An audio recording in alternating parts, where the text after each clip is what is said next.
Line up, you fucking nerds. Who wants a shot at the champ? They bring the heat. Francis Ngannou is the hardest puncher in the history of fighting. They bring the knowledge. If you think this fight is going 5 rounds, you are out of your mind. They bring you the picks. The dog is getting it done in this one. We deliver every single week. We're bringing the heat, ladies and gentlemen. The money line. Don't miss it on the MMA Experts channel each week. The Money Line. We are live on a special Wednesday night edition of the show. I am AJ, joined as always by my guy, Mike Finch. What's happening, dog? Wednesday night, so we still got to talk UFC 319. I think people are still buzzing about it, though. The fights were sick. We just got a big fight announcement yesterday. They're going to do Fluffy versus RDR. I got to tell you, I'm a little bit hurt because I wanted to see Khamzat versus RDR. Khamzat said, AJ, he said he was going to turn around quick. He was down to turn around quick. Apparently the UFC doesn't want him to. RDR versus Fluffy it is. It's a sick fight. RDR versus Fluffy, main event, UFC Vancouver. And it becomes like the next #1 contender fight with Barrio and Imavov facing off next month for UFC Paris. I think that's like the front runner for contendership. And then with RDR and Fluffy, they got to be next up. And I feel like all of the contenders that we have now, what I love is they haven't fought for the belt before. These are all new faces at the top. It's not rinse and repeats, right? With Duplessis, we saw Adesanya fight for the belt again. We saw a Strickland rematch. You felt like we were getting a run through the same guys. Pereira, Adesanya's rivalry. Now it's new, and I love that element of the game as well.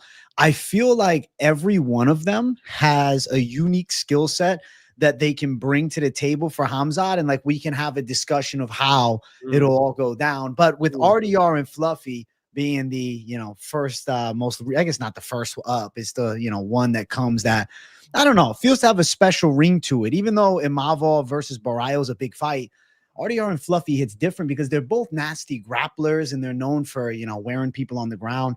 How do you like that matchup, though? Because obviously Fluffy's been undeniable lately, and RDR, just beat Robert Whittaker in a war. Rainier de Ridder has the type of schedule that needs to be respected. He's fought 4 times this year, AJ. This will be his 5th fight this year. And inside the UFC, RDR just did the 3-leg parlay, right? He just put the 3rd leg on the parlay because he beat Bo Nickel, knocked out Bo Nickel, gets the decision over Whittaker, and now he's going to go for, Fluffy. That's, beating the prospect, beating the legend, and now beating the contender. You have to respect the body of work Rainier de Ridder's got. And after that Rob Whittaker fight, which wasn't easy, he got in a war with Rob Whittaker. He's turning around this quick. Like, dude's got balls. Got balls, and Fluffy Hernandez is a gangster. One guy outside of the champion Khamzat Chimaev and maybe Kyle Barrio that can truly match him in the grappling game. And I'm excited to see how that goes because the X factor of the fight is I really do prefer the boxing of Fluffy Hernandez over RDR's striking game.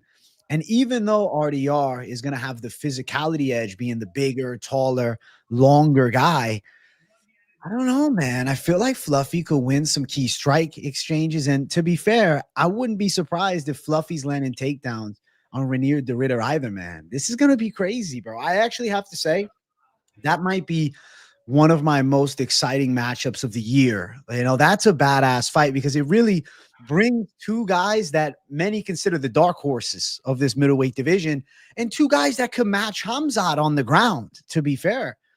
The only 2, maybe. Obviously, Barrio's good on the ground as well, but different. It depends on where on the ground, right? I think that like Khamzat on top of Rainier de Ridder was just such a interesting experiment in martial arts because Rainier de Ridder's got such an incredible guard. Rainier de Ridder has these triangles that come up out of nowhere. He could triangle you from bottom side control. He can get those reverse triangles and get sweeps from the bottom. So I was really interested to see Khamzat versus Rainier de Ridder. Now you're going to go Rainier de Ridder versus Fluffy. Fluffy's on a 8 fight win streak, 12 wins by finish. He's got the best cardio in the division. It's such a different matchup for RDR. I'm going to have to, dig into it. Fluffy's a tough one for Rainier de Ridder. Fluffy's a tough one for anybody. The cardio versus Khamzat stands out. The, aggression, the wrestling. They're different matchups, but, the selfish side of me wanted to say, hey, let's see RDR versus Khamzat. And then if Khamzat passes that test, we'll give Fluffy to him. AJ, hopefully he just fights all these top contenders eventually anyway, because as you said, when the new blood's at the top of the division, this shit is exciting. This shit keeps us guessing. This shit makes me and you work and watch tape and try to figure out what the fuck is going to go on when they match up, because we just can't quite imagine them. We have not seen Khamzat fight any of this talent, and they're all unique challenges. I mean, any striker who watched Khamzat Chimaev versus Dricus du Plessis shit their shorts, man. They were not happy. Okay, striker don't got a chance. They are cooked against Khamzat. Rainier de Ridder, you take him down and the fight's still on, right? Fluffy, he's going to come out guns a-blazing every single round, and his grappling is so much better, so much more technical, right, than anybody else. That, it's a lot more technical than a DDP. Me and you called that one, right, by the way? Yeah, come on. It's fucking good, dog. Come on. Come on. I feel like it was an easy pick, to be honest. I really was. thought it was a mismatch. This is why you people come here, all right? That's why I gave Khamzat out as a bet. This is it, man. Khamzat Chimaev. Why did all of these, AJ, all these people who do this work, who do the research and come on here and talk fist fights, so many of them, should we just do one? MMA Guru was wearing the South African top, bro. He had the hat. He had everything on. That's his boy, though. That's like if you're, you had somebody, your boy was fighting. That's what I wanted to say. That's what I wanted to say. MMA Guru, I understand, okay? Because I've had Gerald Mearshart on my show on Fight Week, and I fucking, you feel like you got to show some love, you throw on the African outfit, and then, while the fight's going on, it's, he's just dunking on Khamzat, saying he's a boring hugger the whole time. Brother, in what world can Dricus du Plessis wrestle with Khamzat Chimaev? I never expected it to Mars, be maybe? Different gravity? Exactly. Zero gravity. I never expected that fight to be competitive. Looking at the way that Khamzat manhandled du Plessis, holy shit. Trading champ with the $400 donation. Starting the stream off right. I had to pause what I was saying. Made the largest bag off Rousting KO. I had 500 on it. Thanks, AJ. Also, Murphy Cash Huge. Hey, Trading Champ, thank you for showing love to the show. We appreciate the generous $400. And congrats on tailing my Cam Rousting underdog call. And Finch, man, and I both were on Lerone Murphy. So big W, bro. Hell yeah. Gave Lerone Murphy out Monday after the show. It's Wednesday now. Normally it's Monday. Monday after the show, gave Lerone Murphy out. Nice dog hit. And that was a tough one. I couldn't pull an MMA Guru and go for my boy. All right. I went against the Bellator guy because you know what? At some point, we got to learn lessons. Okay. Yeah. Funny enough, MMA Guru said that. He's like, these people got to learn lessons. Right. And that's why he went for Lerone Murphy here. You have to learn the lessons. And the lessons have been UFC debuts are hard. Lerone Murphy's another one of those matchups that's high up in the division, who's on a win streak, who's comfortable in the UFC, who's headlined a show already, and so we were on the right side of history there. Trading Champ 400 is so fucking generous. Thank you so much.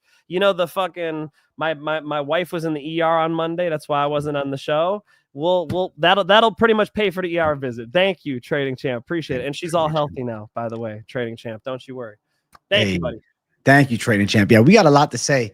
I definitely want to go back and forth with you on the big three fights on the card as Pierre 4UC Fontaine drops $20. Kai sold me while I was in Japan. I took that shit personal. Put 1,500 on Murphy Prates MVP after he sold me in about 3.8 thousand big W's. Hey, congrats on chasing and succeeding, my friend. Congrats, brother. $20. Thanks, dog.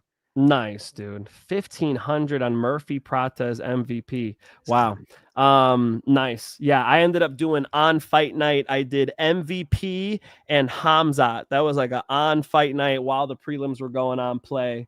And man, MVP just pinged him, just sniped them from the outside. And then Prates wicked KO. Lerone Murphy dog money. That's nice. Good job, bro. That's a wild parlay, and it hit. Good job. Let's go. Jared Nunes, thank you for $19.99. Hard to top 400, but wanted to show my guys some love. LOL. Looking forward to the show. Thank you, bro. Every donor's appreciated, whether it's a fucking 50-cent dono or $1,000. You know, we love you all. So. Not everybody could be trading champ. You know what I mean? Trading champ's in his own fucking lane, you know? Yeah. And you don't have to be. 20 is extremely generous, Jared. Thank you so much. Thank you, Jared. Listen, man, I'm hype for Fluffy versus RDR. I'll be honest, man. I was thinking I was going to come on and give you guys an early prediction and tell you what I was thinking, but I'm sitting here fighting with myself. I'll give you an early lean. I think I'm going to lean Fluffy. I don't know about RDR subbing him from bottom. I think Fluffy could push a pace. I think he could land.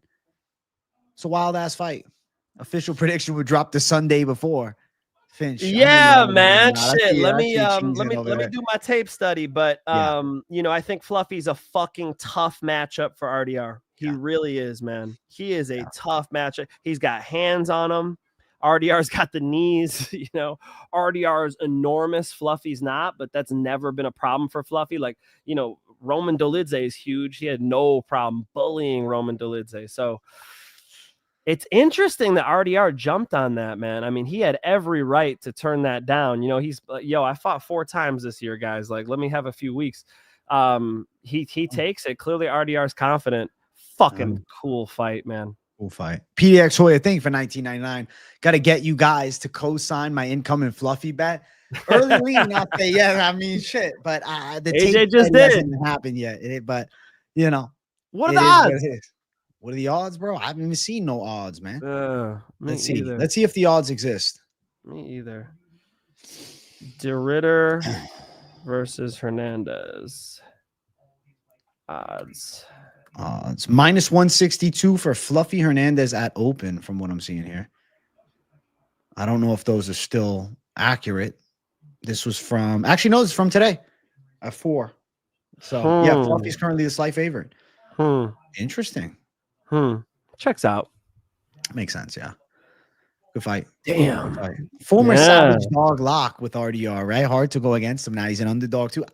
We'll find out the week before, for God's sake. I'll say this. Any type of decent performance in that fight, winner gets title shot. Come on. Show these guys some love, you know? Yeah. They earned it the hard way, you know? Fuck. Yeah. I think winner gets title shot of that fight. And Kyo's so good. And Kyo's a fun fight for Hamzat. And so is Imavov, man. The division's sick right now. Shout out to AJ for the Contender Series. Clean sweep. Listen, the clean sweep Jay in the building. Thank you, Jeff Cooper. I love you, bro. Thank you for $10. Generous fucking gems to society tonight, man. Thank you, guys. Shit. Yeah, fuck yeah. We're feeling the love. Thank you, guys. Listen, I want to go like proper recap mode before we talk Shanghai. So let's jump into the main event of 319. And, you know, you guys kind of got an idea of what we were thinking, but let's elaborate back and forth, Finch, and let's talk some more. Khamzat Chimaev's wrestling was sensational in this fight. Dricus du Plessis had no answer. Biggest moments were in round 5, and he was gifted those moments by Mark Goddard standing the fight up. I don't understand that stand up. I don't think that it made any sense. I think Khamzat deserved to be in that position. As Pierre4UC Fontaine drops another $20. What percentage chance would you guys give Johnny against Mingyang? Have quite a bit on Ming and parlays and straight up. Don't really see how Johnny wins. Let me know what you guys think. Listen, we're not going to spoil the fun too much, but yeah, I picked Zhang, and we'll talk about it at the end. Finch, you got any take on that? Thank you for 20, bro. Yeah, you dropped the 20. You make me want to drop it early. Johnny Walker's always like that wily type of dangerous shit. You know, he could always just jump or spin or do something crazy. But I like how Zhang is so well-rounded. So I think you got to keep reducing it because he's got better hands. He's also good on the ground. I think you got to say, you know, 4 out of 5 times I'm giving it to Zhang, and a lot of those are by finish. Oh, agreed. Thank you for the dono, Pierre. Appreciate you a lot. All right, so back to this. The control on the ground was sensational. Khamzat Chimaev bulldozed Dricus du Plessis. And like I said, the only reason that du Plessis really had any competitive moments is because of undeserved stand-ups from Mark Goddard. This struck fear, like you said earlier. All strikers are shitting themselves. I don't want a title fight. Oh, Strickland, he's talking like he wants it. I'm sure that he'd love to check, but bro, he would get manhandled worse. Duplessis out-grappled him.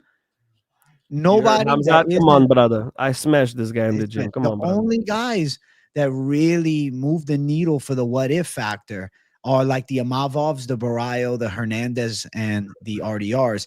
It's all new generation guys. The old guard doesn't, a Strickland or an Adesanya. It makes no sense. Obviously, Costa's chasing gold, but he's got to get some wins before that would happen. Maybe him versus Adesanya could get him back into the mix. But I really think that seeing the manhandling, first and foremost, I stand against these boring claims. I watched that fight and I loved it. Now, I've been calling Khamzat as the future champ for years. Was there a bit of inherent bias of excitement seeing my guy live up to his destiny? Nah. Probably, slightly. But to see him body Duplessis, who's known as such a physical beast, and just completely show him a different level on the mat with no resistance, I find that entertaining. I find dominance entertaining. And he was in dominant position for a significant amount of this fight. I thought it was badass. What do you think, Finch?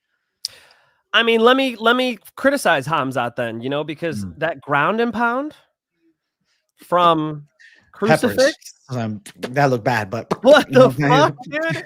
Khamzat. The pepper and shots. Yes, the best, like double to back take in the game. Everybody has to study this, okay? It's chain wrestling. He enters into the double. He makes you think it's double or single, and then he just puts his head up into your back, kind of gets you in an unathletic position where you get leaned over a little bit, and boom, he connects his hands together, and then you are just going for a ride. As soon as he connects your hands, a big smile comes across his face. He's going to start throwing you around because he's got your hips, and he's got no good intentions for them. He's going to put you in a bad spot and park it. And what would have been nice, honestly, let me back up. I thought he was about to finish it in the first minute of the first round when he first got that crucifix. And I was like, oh my God. We got quick knockout Prates, really quick knockout Lerone Murphy, and now we're gonna get a first round molly whopping by Khamzat. Like, damn, I really didn't even get as much action as I wanted out of this.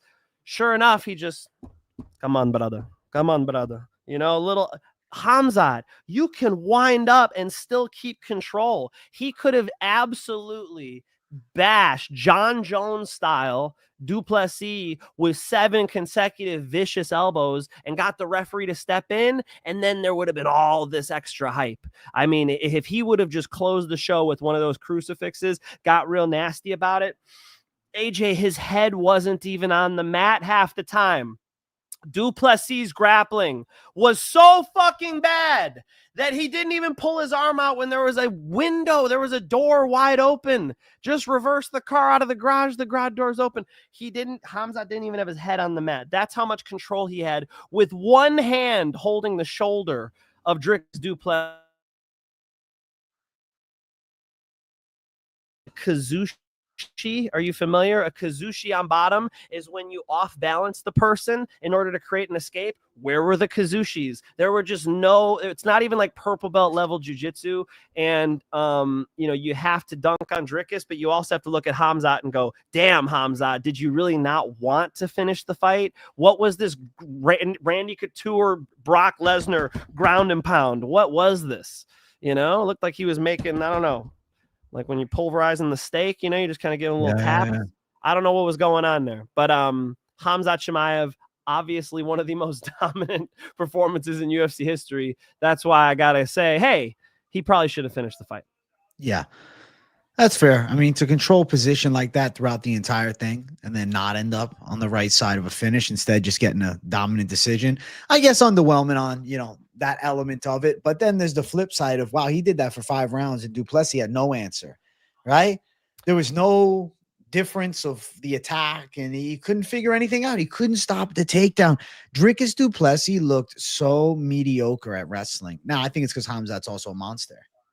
DC during the fight starts talking about you learn in high school wrestling to fight the hands and break the, you know what I mean? DC started hitting him with the high school wrestlers do know better than this shit. I mean, you said it right, AJ, no answer. It wasn't even like he had the wrong answer. He was just stuck Yeah. Where was the Granby roll? Where was if you watch Brock and why are all the Brock references? Brock and Shane Carwin. Shane Carwin pushes on the hands, pops the hips.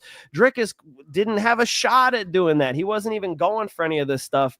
It was, if he tried and it didn't work, that would be one thing. AJ, he wasn't even going to the escapes. No, it was terrible.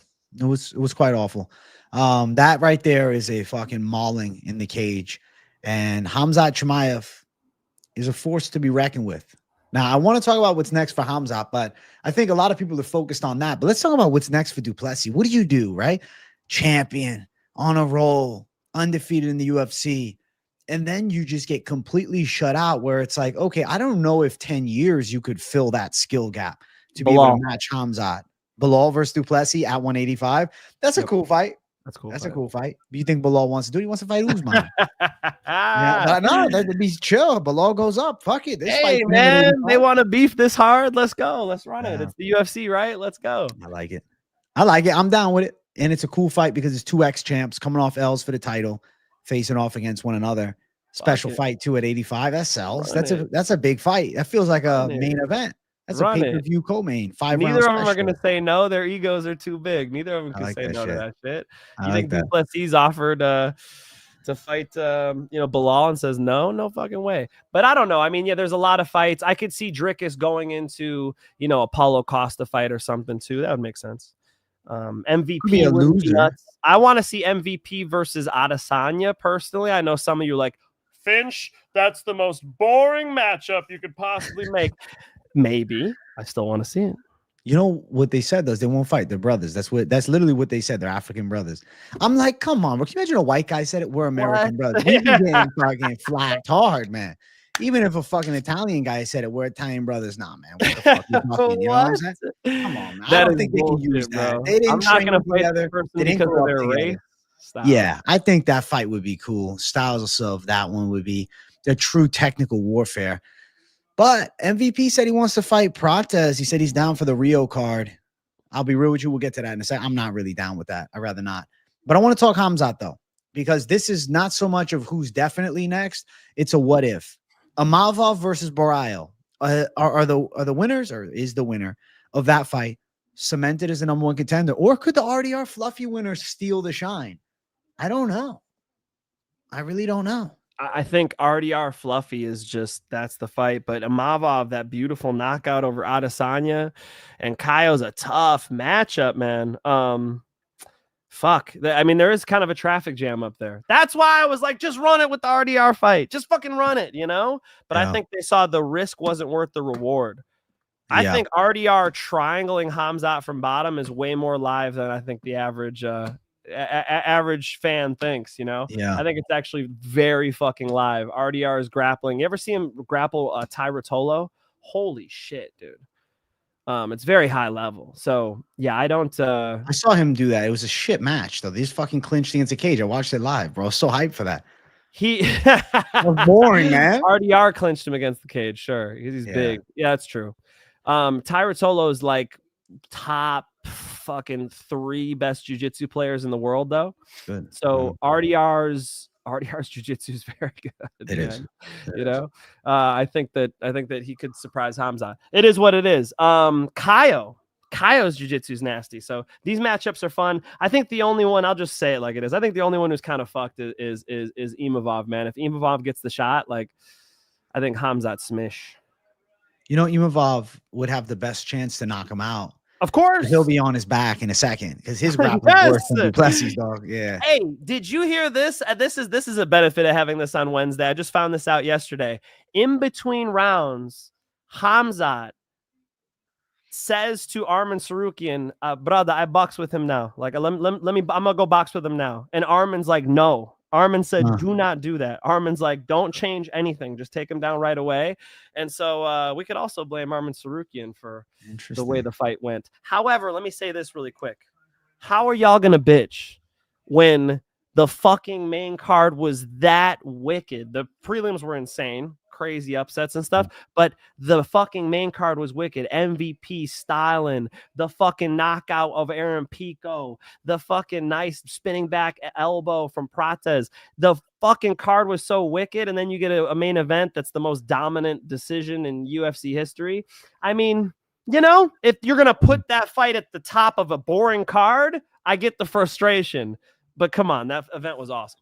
Yeah, I think so too. And speaking of it, we should talk co-main event because Lerone Murphy deserves some praise. Undefeated in the UFC, just violently chinned Aaron Pico as he should have, defending that UFC name. And I think he's next in line for the featherweight belt. That's the ticket. Are you telling me right now Volkanovski versus Murphy doesn't have you saying, Murphy's got the style to go 5 rounds. I like Volkanovski's getting up there. I honestly think Lerone Murphy's a live underdog, or maybe he'll be the favorite at the time that the odds are dropping. But I think Lerone Murphy could give Volk some trouble. I didn't really foresee Lerone Murphy becoming the featherweight champion because I was like, okay, there's Movzar, there's a guy like Diego Lopez that can maybe give him trouble with the explosiveness, John Silva on the rise, etc., etc. But it's all about the path to the top. When I think about Murphy and Volkanovski, I think to myself, shit, man, how many more does Volk have? And it's not like he looked invincible against Diego Lopez. And I expect him to, at best, be the same as that, but he might slow down a little more. Lerone Murphy's on fire. He's in his prime. He's a 34-year-old savage. Like, we used to fall into the trap, and many of us did 35 and it's over. Not anymore. I think everybody's prime hits different. Everybody ages at a different rate. Lerone Murphy peaks later in his fighting career. He wasn't a guy that burst on the scene at 23. He became a legit contender in his early 30s. And now at 34, I really think that he's found it all. And I feel like he got a couple of years left of potentially improving. I'm excited to see what him and Volkanovski looks like. I actually think Lerone Murphy has a fighting chance in that matchup. And not just because of the Pico spinning elbow, just the skill set in general. Styles make the fights. I could see a nitty-gritty decision. I could see an older Volk getting caught with a big shot. And Volk's the champ with the win on Diego Lopez. What happens if John Silva storms through Diego Lopez? How much of Volkanovski's real championship aura is still going to be there? Lerone Murphy might be punching his ticket and might be holding a belt. And it might be a Lerone Murphy, John Silva title fight early 2026, to be real with you. I'm going to get there at the end. Let me get there at the end. First thing, victory lap. I gave out Lerone Murphy as a dog Monday night right after our show. We do this show. I gave out Lerone Murphy. And then I gave him out as a pick. I think it was plus 180. What was it? Plus 160 at least, plus 180. Which was just an absolute steal because we got to learn from history. We got to learn from the Bellator debuts. We got to learn from the UFC debuts in general. And we got to look at Aaron Pico's style. He throws wild shit. I texted AJ after the fight was over. I said, Pico, offense, 10, defense, 4. AJ texted me back. You remember what you texted me back? That's funny, man. I saw it as I was streaming. I'll read it off to you right now. And then I text Finch back. I said, I'm gonna say 2.75 defense. Yeah, the problem is the offense is so fucking dangerous that Pico will get people to wilt from that shit. But defensively, he stepped to the side and he didn't like level change or slip or anything. He just moved his feet and his head was right there. And Lerone Murphy saw it and unleashed that spinning back elbow. Lerone was looking for knees before that. Aaron Pico had this great fucking takedown early on, which I was like, good, he's wrestling. I still, even though I bet on Lerone Murphy and our whole premium channel probably was hoping Lerone Murphy was going to win, I'm still kind of hoping Aaron Pico had a nice debut. I like Aaron a lot. He's a good fucking person. It's hard to see such a good human being get slept like that. He hits a takedown. I'm like, sweet. AJ doesn't take out the post hand when Lerone Murphy posts to stand up, doesn't lace the legs up and triangle his legs around Lerone Murphy so they could keep control and climb up the body. There was just no, I'm sorry, I got to say it out loud. True things have to be said. There was no control IQ. There was no grappling control IQ. There was no MMA game there for Aaron Pico. He might as well have just let Lerone Murphy up. It was so amateurish. if he was looking to hold him down, here's the problem. I think this is the real problem. I don't think it's that Aaron Pico can't. I know it. I know that his wrestling's tremendous. I know he knows how to tie up legs and peel the post hand and jack up an underhook and pin the person's shoulders on the mat. I know he knows that stuff. I think his issue is he's so emotional. He wants to get in these exciting fights. He's like, get up so I could fucking body you. I think his confidence and his aggression cost him, and they cost him again. They've cost him outside of the UFC. Now they cost him in his UFC debut. He throws caution to the fucking wind. He's the most entertaining fighter on the roster, but you just can't trust him on a bet. And you know, that's why Lerone Murphy was the pick in the bet, because Lerone Murphy is a much more reliable guy. And I loved what the commentary said after. This is what Lerone Murphy needed. He needed that fucking highlight reel finish. He needed the fans to stand up and spill their beer, because now he deserves a title shot. Yeah, it's time. It's time. Title shot time. I love it. All right, I think him versus Volk. I agree. I mean, I don't know about the breakdown of the Volk fight yet. God damn, Volk might beat him, but does he deserve it? Is it the right time? Yes. Yeah. And Aaron Pico on the flip side, though. What about the Giga Chikadze fight? Like I text you. What's that? Is that not the move? The Giga Chikadze versus bro. Are Pico you a Chikadze. fucking wizard? That is I'm a a sick matchmaker. fight.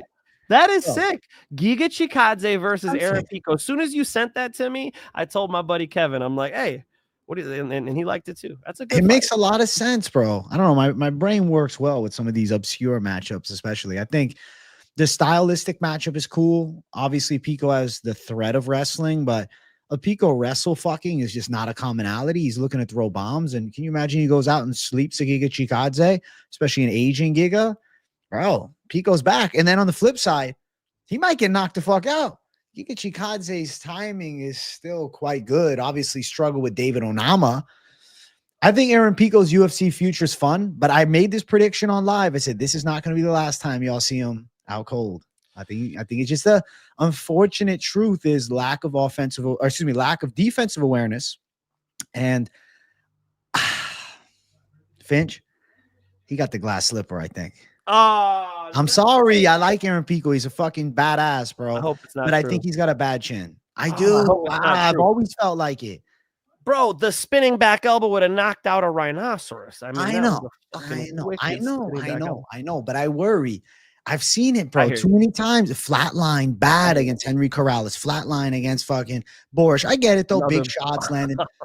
Listen, maybe I'm wrong. And for his sake, I hope that I'm fucking wrong. I like Aaron Pico. He's a freak athlete. His hands are awesome. Aaron Pico's style's sick. I watched the debut and I was rooting for him off rip. Seeing him go out in his UFC debut, it just seems like that's the Aaron Pico story. Now, he has the chance for the triumphant return and the comeback because he's only 28. It ain't over yet. If he can get it all together, because he was, kind of created the legacy before it ever happened of future world champion. And he has moments where he looks like it. If he can get a W out there against a Giga Chikadze, he can beat another guy in the rankings. He can get another win. 3 fights in a row. He's in the picture. And that's nice because 3 fights over the course of 18 to 24 months is better. He needs 6 months off. Let that fucking chin rest. Work on the defensive skills. Greg Jackson's gym is a legendary gym. But let me tell you right now, Greg Jackson's gym is legendary. But right now, is that the hottest gym in MMA? They got prospects, but who's the guy from there? John Jones is not there anymore. No. Maybe it's time to explore other gyms. Aaron Pico at Killcliff FC, Aaron Pico at ATT. Is that a terrible idea? Listen, I understand you want to stay loyal to your coaches. There's an aspect of that I think is great. But there's also something about expanding knowledge elsewhere. I've been working out a long time, right? And I just say, okay, I'm doing this style of training and that's it. And I never want to listen to another opinion on another side. Now I'm becoming closed-minded of what could potentially better my fitness journey. Now in the fighting journey, there's a much more brutal consequence. You're going to get fucking knocked out in front of thousands of people and you're going to get some serious damage on the body. I think for him, a transition of teams is a good idea. In the fucking room, if you put Aaron Pico at ATT right now, I hear Savages you. over there, or Killcliff FC. I hear you. There's places to go to change some things, and I don't think that's a bad idea.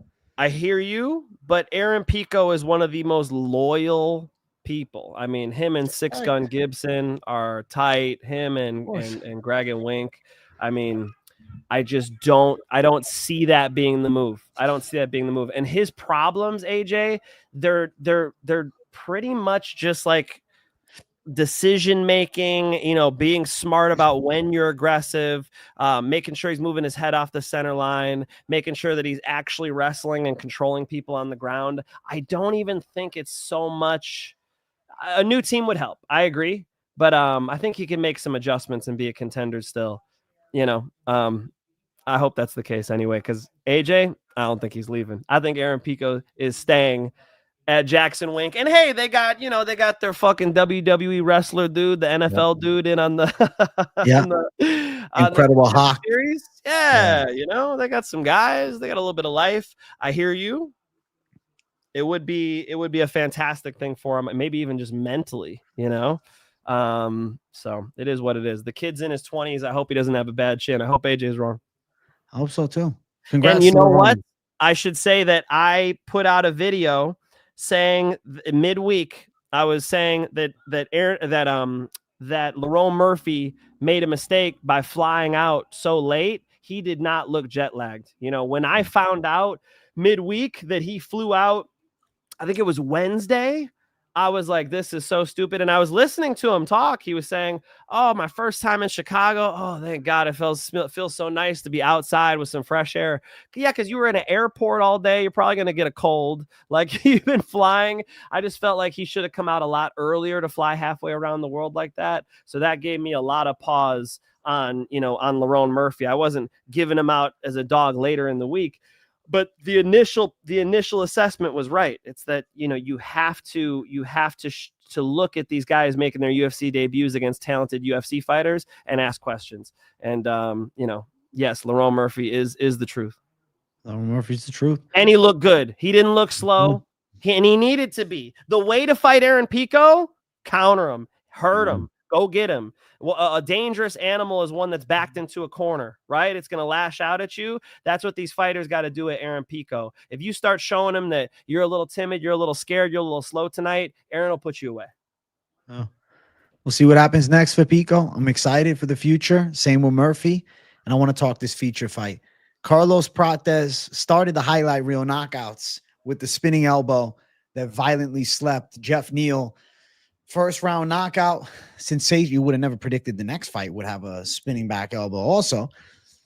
I think that put Prates back on. And I was saying it all week. The difference with Prates versus Gary and a Neal versus Gary is the fact that Neal's going to be available to hit because he's there to fight. And Prates looked fucking awesome. That's the Prates that we know and love. The styles that I don't like for Prates are guys that evade strikes well and kind of make him chase. And, like an Ian Gary or a Michael Venom Page. Those matchups, not as exciting for me. I actually love the call out of Leon Edwards, though, because that seems like perfection. The timing on that matchup seems right. In Brazil, they should do it. Prates is on fire right now. But I will say there's another fight that crossed my mind, and I said, this might be more reasonable. Joaquin Buckley versus Carlos Prates. That one stands out because Ian Gary might be getting a Leon Edwards fight. And you know what? You have to favor Gary over Prates with the win over Prates. But Joaquin Buckley, coming off the loss to Usman, still a player amongst the elites. Him versus Carlos Prates is sick. Yeah, I like that matchup. I like that. As usual, AJ with the good matchmaking. I think him versus Leon Edwards in Brazil is perfect. He had an incredible performance. He was sniping from the outside, and then he spins. I mean, it was so beautiful. What a wicked elbow. That was one where, bro, I was watching the fights by myself out loud. Oh, shit. It was one of those ugly KOs. So was the Pico Murphy one. Back-to-back spinning back elbows. I don't think I've ever seen that before. So wicked performance by Carlos Prates. Hey, we called it. We called it. It looked exactly as I thought it would. I went Lock City parlay. Prates Hamzat. Big W on the 2-leg Lock City. I got another one this week. The main card? No. Oh, Kai. Listen, before we get to Kai, though, Page looks sensational against Cannonier. So fast, so slick. The only reason he ended up on his back is a big mistake. Now, I will say, though, you get on top of him, get up game isn't great. But to get on top of him, fucking difficult to do. I don't even know if his get up game's great or not. I don't think he even tried. Chill. On the fence, it's good. On the fence, his get up game's good. Yeah, center Matt.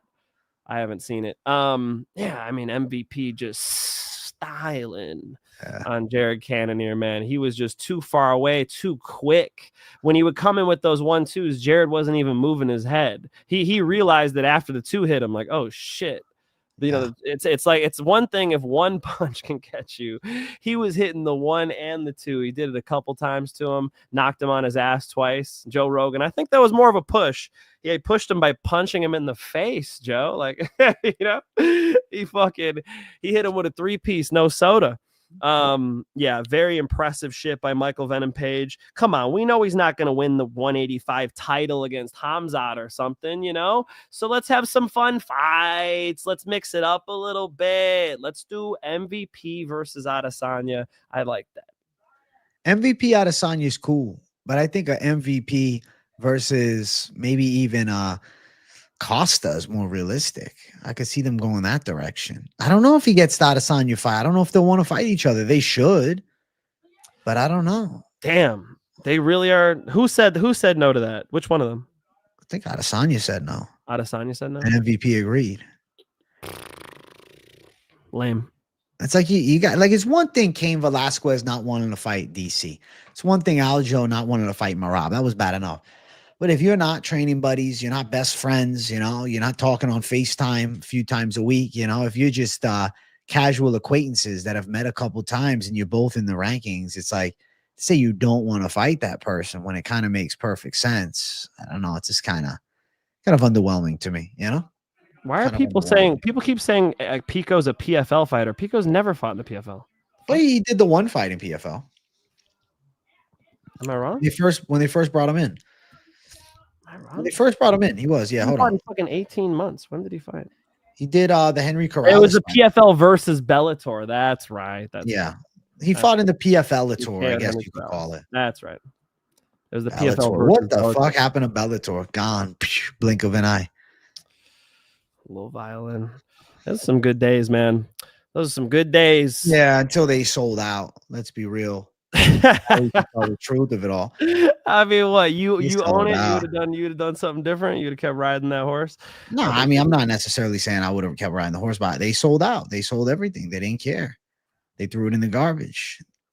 Yeah, it was over when they let Billy Barnes go. That was then. That was the problem. Seriously, come on. That's the producer. It was good shit back then. That was the time, you know? Yeah. How are you going to let somebody as talented and hardworking on the production side, on the, running the, pre-fight hype, running the social media team side, as Billy motherfucking Barnes? I know. Bellator messed up with that one. I agree. Shout out Billy Barnes. Listen, man, Michael Venom Page looks good for 38. Let's see his last couple. He's got a couple more fights that are going to be good like that, so let's use them wisely. Let's go. And then we got to discuss this. Tim Elliott, Kaya Sakura, send them back to Rising, man. Somehow Tim Elliott dances his way to a W. I don't know. He's just fucking crazy. What is this style, bro? The style is drunken boxing, bro. It's just different, man. He's just fucking all over the place. How the fuck did Kaya Sakura not sleep Tim Elliott when Tim Elliott was out there fucking around like that? That was crazy. Got in his head. I think it got in his head. I think it got in his head when he got taken down at the end of the round. The wrestling's real. Fuck? And his jiu-jitsu, I mean, can we fight the hands, right? Can we turn the chin into the body when somebody's guillotining you, Can we put the hands on the hips? Can we do a kipping escape? Has Kaya Sakura ever practiced a kipping escape? Why don't you YouTube kipping escape? That would be fantastic. He just kind of, I can't, how. He was done. How am I supposed to bet on you? I didn't, by the way. I identified this one, okay? That's another reason why you guys come to me before you bet, because a lot of times my reads on who not to bet on are the real tells. It's not even who I bet on. You know what I mean? I know who not to fucking bet on. And Kaya Sakura was a parlay buster for a lot of you. Kaya Sakura is not ready for UFC level grappling. And Elliott showed it. Yeah, man, that was rough. I think that sometimes the best threat to a striker is just the threat of a takedown. Not even getting it necessarily, but you saw Asakura's stand-up completely stifled come round two. It's like he got gun shy. He was uncomfortable. He's getting hit with stupid shit. He's not fighting his fight. Instead, he was kind of just being passive. And Tim Elliott obviously won the fight by submission, but he had moments on the feet in round number 2. And that right there was a UFC veteran lesson. And Asakura now 0-2 in the UFC. I mean, the rumor was he's asking to go back to Ryzen, which maybe that's better for him. I don't know. I want to see him fight strikers, though. Let's have him fight a striker. He's 0-2. Most undeserved title fight maybe all time now, looking at it. And if he, especially if he goes 0-3. But he made it fun, though. Him versus like a Ronaldo Rodriguez or an Ode Osborne, Kai Asakura. That's a good fight. At least he attacked Pantoja in that fight. You know, at least he made it fun. Kai's a fun guy to watch. He still has a lot of potential, but it's not like it's close with his abilities with the grappling. That was bad. Hey, thank you, KZ, for the 50 NIO. Tim Elliott, a master of tweaker Kwando. He is. Tweaker Kwando. Yeah, man. What's going on here? They found this dude out the back country, you know, and he's moving around like not really athletic or anything. And his hands are down and he's very confident about this. You know, it's like, hey, Kai, right hand, left hook.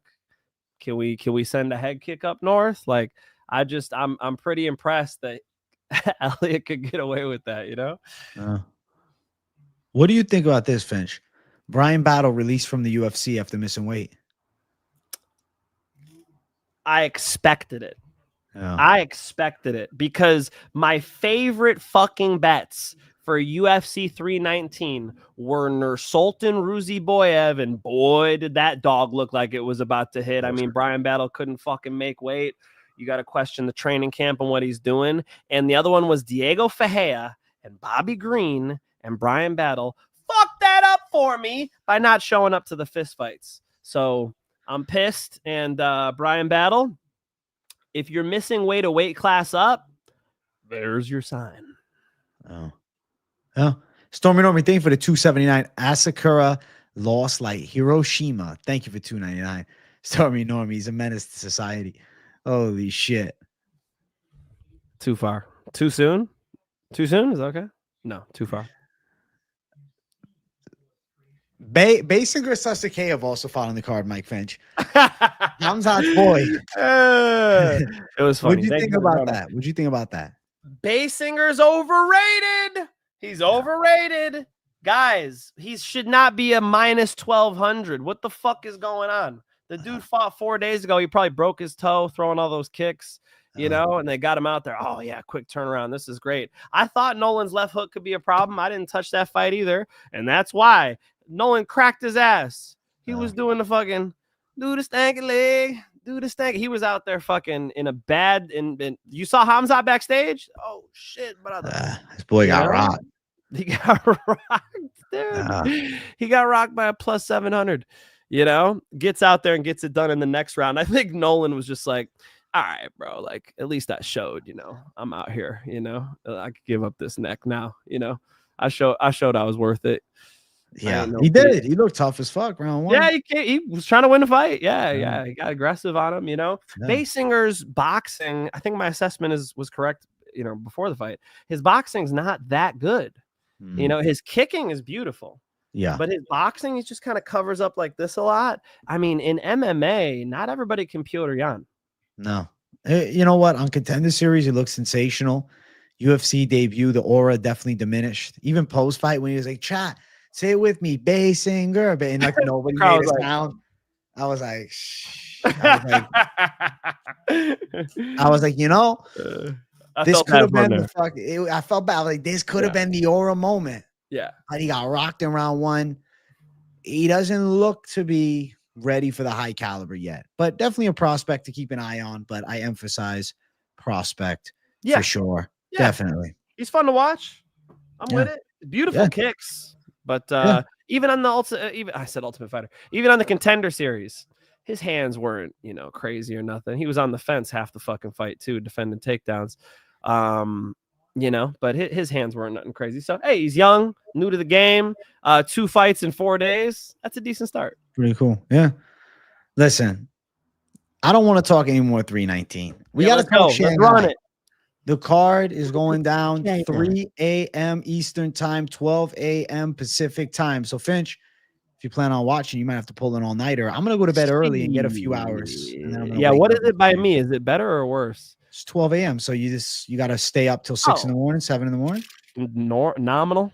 Yeah, Nominal. you'll be fine. Normal shit for me. Let's run it. Let's go. Let's get to fight number 1 on UFC Shanghai. We got Nurgozhay versus Satybaldiev. Also, guys, make sure you hit that like button to start off the predictions right. And if you're new to the channel, subscribe because I'm close to 52,000, less than 200 away from 52K. So hit that like button. My pick here is going to be Satybaldiev, but am I jumping up and down with joy saying, hell yeah, hell no?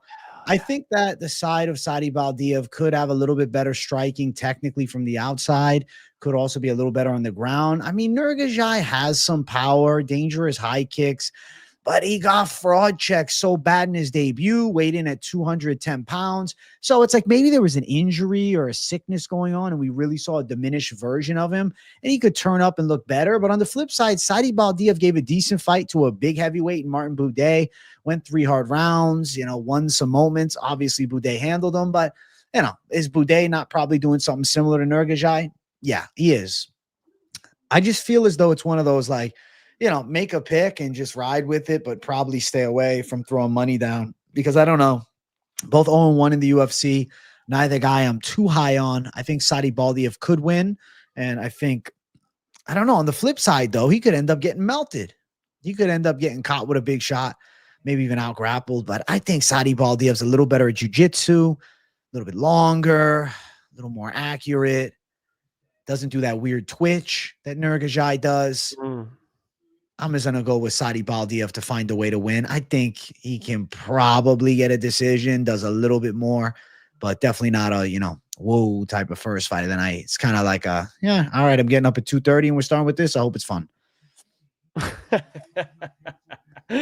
This one could be fun. I mean, these guys could go at it. I think the best thing Satybaldiev could do is just take him down.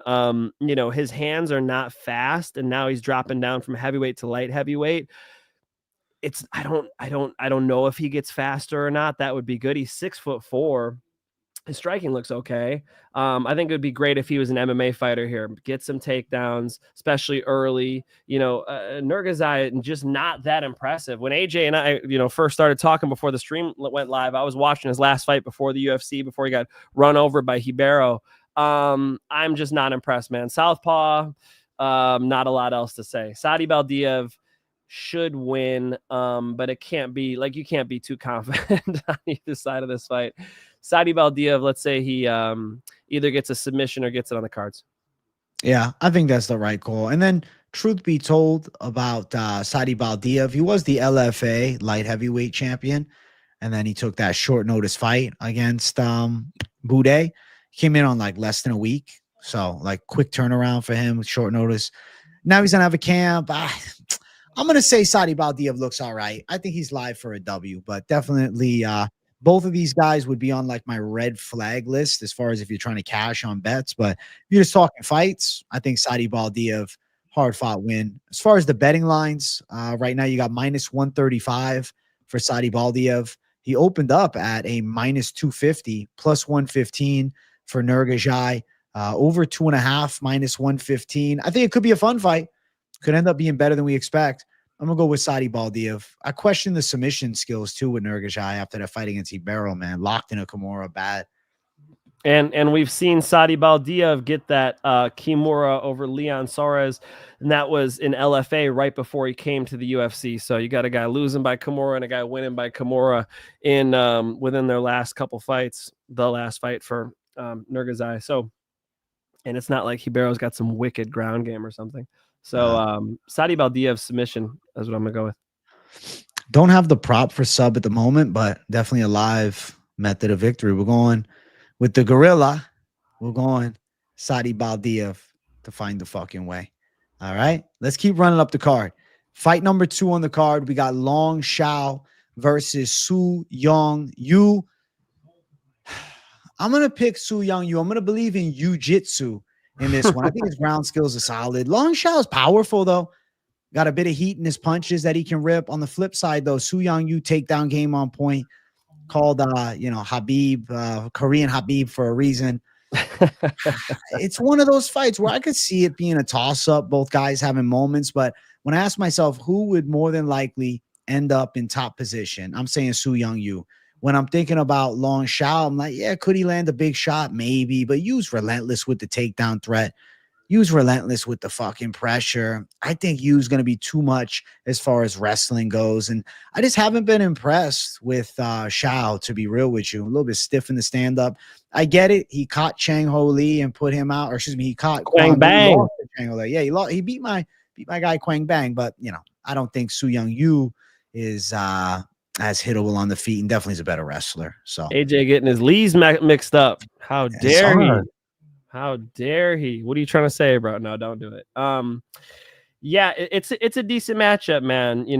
Quang Bang Lee's no fool. I mean, Quang Bang Lee's decent for sure. I gave out Quang Bang Lee. That was against another Bellator guy. Yeah, Gaston Bolanos. That's right. Yeah, we handled it there. Yeah, I gave Quang Bang Lee out as my lock of the night too. That's right, against Gaston Bolanos, and he fucking got it done for me. Quang Bang Lee. Yeah, we both had him that one locked.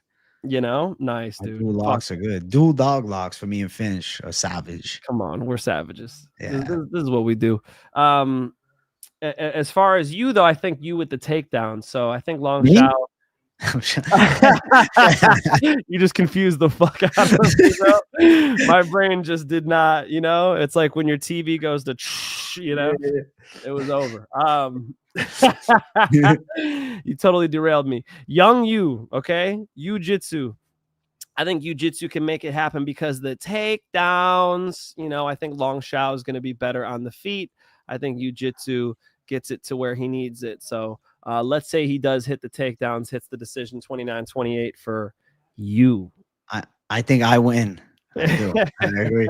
Listen, Yu is currently a -130 favorite, close odds, but with a clear-cut wrestling edge, makes me like the side. +110 for Long Xiao on the opposite side of things. Let's see. Yu by decision, the pick for us both, sitting at +125. Are you thinking of betting on Yu? Bro, what is this breakdown? Are you betting on you? I'm considering it. I have not yet. I have placed 3 bets on this card that I was like, ooh, I feel comfortable with all 3. I think this week in Premium Channel, I'm just going to give out 3 fucking bets. 3 bets? Bang, bang, bang. 3 fucking bets. 3 a.m. for me, 3 bets for thee. I like it, man. So, and you was not in them, admittedly. I think Yu wins the fight. Long Xiao strong. Goldberg with $100. Holy shit. Generous fucking donos, man. My Lord, Goldberg. Thank you. Hey, Jay. Your fair share for my last parlay. What's up, Mike? Good to see you guys. I'll be back for the Jackhammer parlay and Goldberg per usual. I got you. Thank you for $100, Goldberg. Fucking generous gem to society, man. Throwing us some fucking $100 up in here. Thank you, bro. Thank you, brother. Thank you, brother. That's fucking awesome, Goldberg. Appreciate it. Yes. Fuck yeah.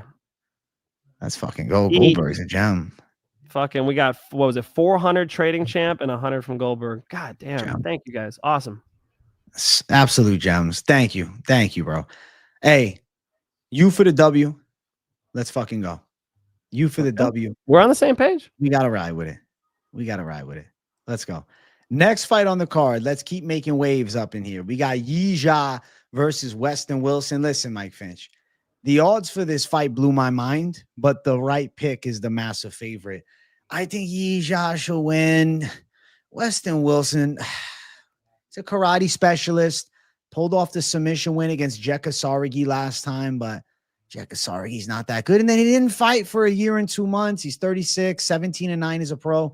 Yizha's strong physically, has a good ground game. Definitely a good chin, too. We saw him survive some of Gabriel Santos's bombs in that fight. I'm going to pick Yizha to not do anything stupid and get caught in a weird submission or something. I think he'll be live for a ground and pound or submission finish. And you're looking at me. Are you thinking about picking Westin Wilson, Mike Finch? Buckle up. Buckle up. Oh, shit. Westin Wilson asked for this matchup. This was the fight that he specifically wanted. The UFC called him. They're like, hey, in 3 weeks, do you want to fight Yizha in China? He's like, fuck yeah. Westin Wilson's smart. He went and flew out a week early. So he made sure he could adjust to, you know, the weight cut in China way early before the fight. I like that move. He said he didn't get a ton of time with Wonder Boy this camp, but he's got his jiu-jitsu coach. He's got his other coaches around him, and he likes this specific matchup for him. And I like what else he said. He's like, this is the last fight on my contract. He essentially said, I need to win this fight. And so, bro, I think the stars are lining up for him pretty well. I understand looking at this and just saying Yizha, more physical, Westin. You know, Wilson kind of, you saw like the fighting nerds, big power, striker, finished Bryce Mitchell, Gene Silva. How did you not help me with Gene Silva? Gene Silva. I was letting you do your thing. I'm sorry, man. I thought you were talking about Yizha. I'm like, he didn't fight no fighting nerd. I was like, what? No, Westin Wilson got knocked out by Gene Silva. You know, he kind of wilts, like you could hurt him, and I could see the physicality of Yizha coming in. So just looking at this from a pick perspective, I think I'll just go Yizha. But from a betting perspective, did you see how they priced this shit? What the fuck kind of respect are they giving to Yizha? Dude's lost, what, 4 or 5 times already? I mean, he's not invincible, and Wilson's got nasty jiu-jitsu. You know, he could attack. So I think it's a fight. All right, let me ask you this, Finch. If the odds were 3-1 for Yizha, your pick would be a no-brainer, right? It's just because it's 12-1, it makes you think, wow, what if? The odds are stupid here. I feel like Yizha's not even worth doing anything with unless it's like a fucking, you know, hellacious parlay. He'll win. My pick is still Yizha. It's an easy pick, Yizha, but I think that the odds are dumb. I don't get it. But I guess they're that confident that Yizha handles business against Westin Wilson. Westin Wilson is like a tree in this division. But how's he gonna? Gabriel Santos doesn't finish Yizha. Come on, bro. Gabriel Santos is fucking awesome. He beat Delano, who just looked amazing in the Contender Series main event last night. Westin Wilson is not that level. It's such a different matchup, though. Westin Wilson has a submission threat for Yizha, you know. I don't know. My pick is Yizha. Don't get me wrong. Well, the 12-1 favorite, yes, it's minus 1,200, plus 700 for Westin. Under 1.5 is minus 170. Listen, if you're thinking Westin Wilson's a tough customer, if you're thinking Westin Wilson can take a decent shot, maybe stuff a couple takedowns, strike from distance, or hold on from bottom position and not get finished, the over 1.5 is plus 140. Am I going out and doing that? No. I personally feel like Yizha is, you know, a clear winner, but the fuck, bro. These odds are stupid. Yizha's a confident pick. I think he slices through Westin Wilson. Yizha's legit. Minus 1,200? It's dumb. I know. But Hamzat was minus. I got him at minus 180. I bet on Hamzat 2 months before the fight at minus 180. Okay, and Yizha is minus 1,200. Fuck out of here. I know. You know? Yeah. Well, Yizha to win the pick. Let's get to the next fight. This one's dope. Michel Pereira versus Kyle Daukaus. Daukaus stepping in on short notice. Finch, I'll let you hold the fort down for this one. Now, Daukaus is back. Oh, back shit. Again. Pereira's look like shit over and over, but against good competition. Yeah. So, you know, that's the problem here. Like, Pereira should be better. He said, oh, shit. I was nervous. I was like, oh, fuck. You know, Daukaus rear naked choke, man. It's live. It's live. Don't act like it ain't live. It's not live. Everything is live. I mean, shit. Hamzat could have got knocked out by a fucking jumping front kick, right? Shit, everything's live, you know? Yeah. Like, I got Michel Pereira. I mean, I'm kind of fucking around. I got Michel Pereira, but you know, he needs to get his mojo back. You guys seen Austin Powers? Yeah. He needs to have a good performance here. I think Daukaus, especially, you know what the problem is? He's on short notice too. So not only is he coming back to the UFC after a terrible UFC run, but he's also coming in on short notice against a super explosive striker. I mean, Michel Pereira can jump, can spin, can put people the fuck out. And he's been, I think he's going to be the guy who's more ready for the card. Just a 3-round fight. Like Michel Pereira starts folding as the fight drags on, and his grappling's okay. Like it still took Fluffy a lot to start really taking the fight over. And, this is no Fluffy. So while there is a grappling possibility for Daukaus, Michel Pereira, TKO. Michel Pereira, TKO. Seeing that Fluffy took 5 rounds to get the finish, I don't think Daukaus finds a sub here. And he doesn't have the same wrestling threat that Fluffy has neither. Obviously, Pereira looked like a flat tire last time against Abus Magomedov, and that was pretty fucking underwhelming. But I think that in this one, he's fighting a guy that's had some chin issues. I mean, 2 bad back-to-back losses prior to getting cut from the UFC. I mean, shit, Eric Anders knocked him out in the first round. And then got some wins outside of the octagon. And I think Kyle Daukaus is UFC level, but I don't know about being a Michel Pereira top 23 level. Because that's Pereira's around, 23, 24, 21 in the middleweight division. He's one of the better middleweights in the world. And I think Kyle Daukaus is a good submission artist. And I think he's okay as far as striking goes. And he's going to get some wins on his comeback. I think he's improved. But I don't think beating Michel Pereira. I think Pereira can get him out early. I mean, bro, look what he did to Oleg Jacek. Look what he did to Petrosky. He explodes on people and puts them away. Daukaus doesn't have the fast twitch muscle fibers to keep up with that blitz early. And I don't think he's got the chin to survive the onslaught. Now, if I was in Daukaus's corner, I'd be like, this is going to be the game plan. You got to fucking shoot within the first 25 fucking seconds.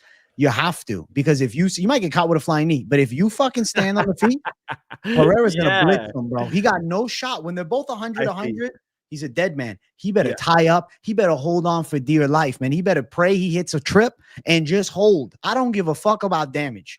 He needs to survive the first 3 minutes of the fight, wear on Pereira as best he can, survive a storm at the end of round number 1, and then pray in the corner. Just sit there and do a prayer. Maybe something crazy happens, but I don't think so, man. He got to sprint away from him. Even that, he's probably getting knocked out. Pereira is too much of an athlete, too explosive, too good on the feet.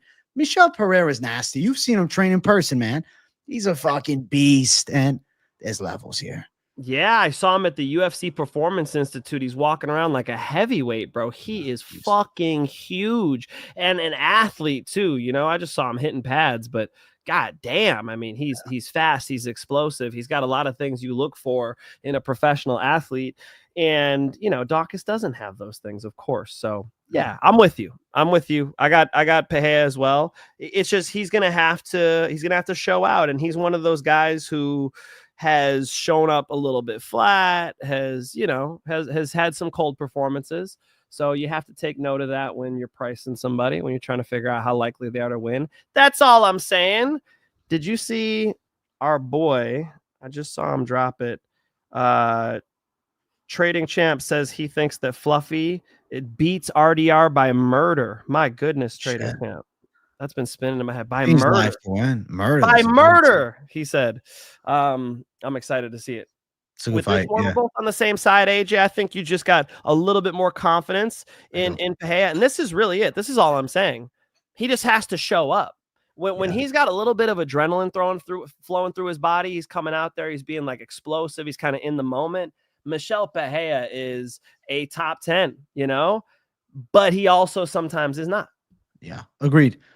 I'm saying Michel Pereira, W on the way. Violent knockout, my expectation. He's a favorite sitting at -260. I think he's a good favorite to play. I also think KO makes a lot of sense at +145, but if you want to cover the chance of a club and sub, because though Kyle Daukaus is the submission specialist, we have seen Michel Pereira get 8 submission wins as a pro, and he's got a good ability to club and sub. What if he hurts him and then just grabs the neck? So inside distance at +105 caught my eye because I think Pereira wins by finish, and I think it's a knockout, but on the off chance it's a club and sub, I feel like sometimes maybe, better have yourself covered on that side, because I could see a Daukaus pretty much out of it and then Pereira jumping on a neck, but more than likely it's a knockout. I think more than likely it's a knockout because he's already thinking, okay, avoid the submission grappling here. I think it's going to look like a striker versus grappler matchup. Yeah, I think you've got that right for sure. As I think you have the pick right. Yeah, Michel Pereira TKO. Let's go. Pereira for the W for us both. Let's keep running. Next fight, we got Rongzhu versus Austin Hubbard. I like this fight a lot. Rongzhu has gotten way better. Even look at the first round in the fight that he lost in his UFC return against Taco Padilla. Rongzhu, he trained with City Kickboxing for a bit, and you can see the sharp striking really starting to come together. Now, on the opposite side, he fights a true savage journeyman. Austin Hubbard has been doing this for years, and he puts together decent performances, really good as far as being able to take people's backs and threaten with submission. I mean, he has a solid ground game, but he's at a big speed disadvantage here with Rongzhu. He's going to get picked apart in the striking, and I don't think Rongzhu's got testy ground skills at this point. I think he's really starting to come together quite well. He's so young, right? Like Rongzhu, I remember his first UFC run and then the hype and then the reality, right? It fell apart. And then coming back to the UFC after winning road to UFC, and what happens? His eye gets shut and he loses. But he beat Cody Steele, a legit prospect, in the last one, and I picked him as an underdog in that fight, and he looked great. Now he's a minus 290-ish favorite. 25 years old, over 30 professional fights. Rongzhu's really starting to find his flow, and I think that he's got some fun fights left in his UFC career, and I think that Rongzhu for the W here makes a ton of sense. I see him landing big shots on Hubbard. I could see Hubbard looking to threaten with the grappling a bit, but Rongzhu with explosiveness and speed finds counters to it, and I think he can survive. I don't think Hubbard's subbing him, and I think Rongzhu can do more damage, so my pick going to be Rongzhu. I feel like method of victory, I lean decision because Hubbard is known as a durable guy, never been knocked out as a professional fighter. And I think that even in this one, though, Rongzhu can crack a bit. We could be looking at a 3-round battle.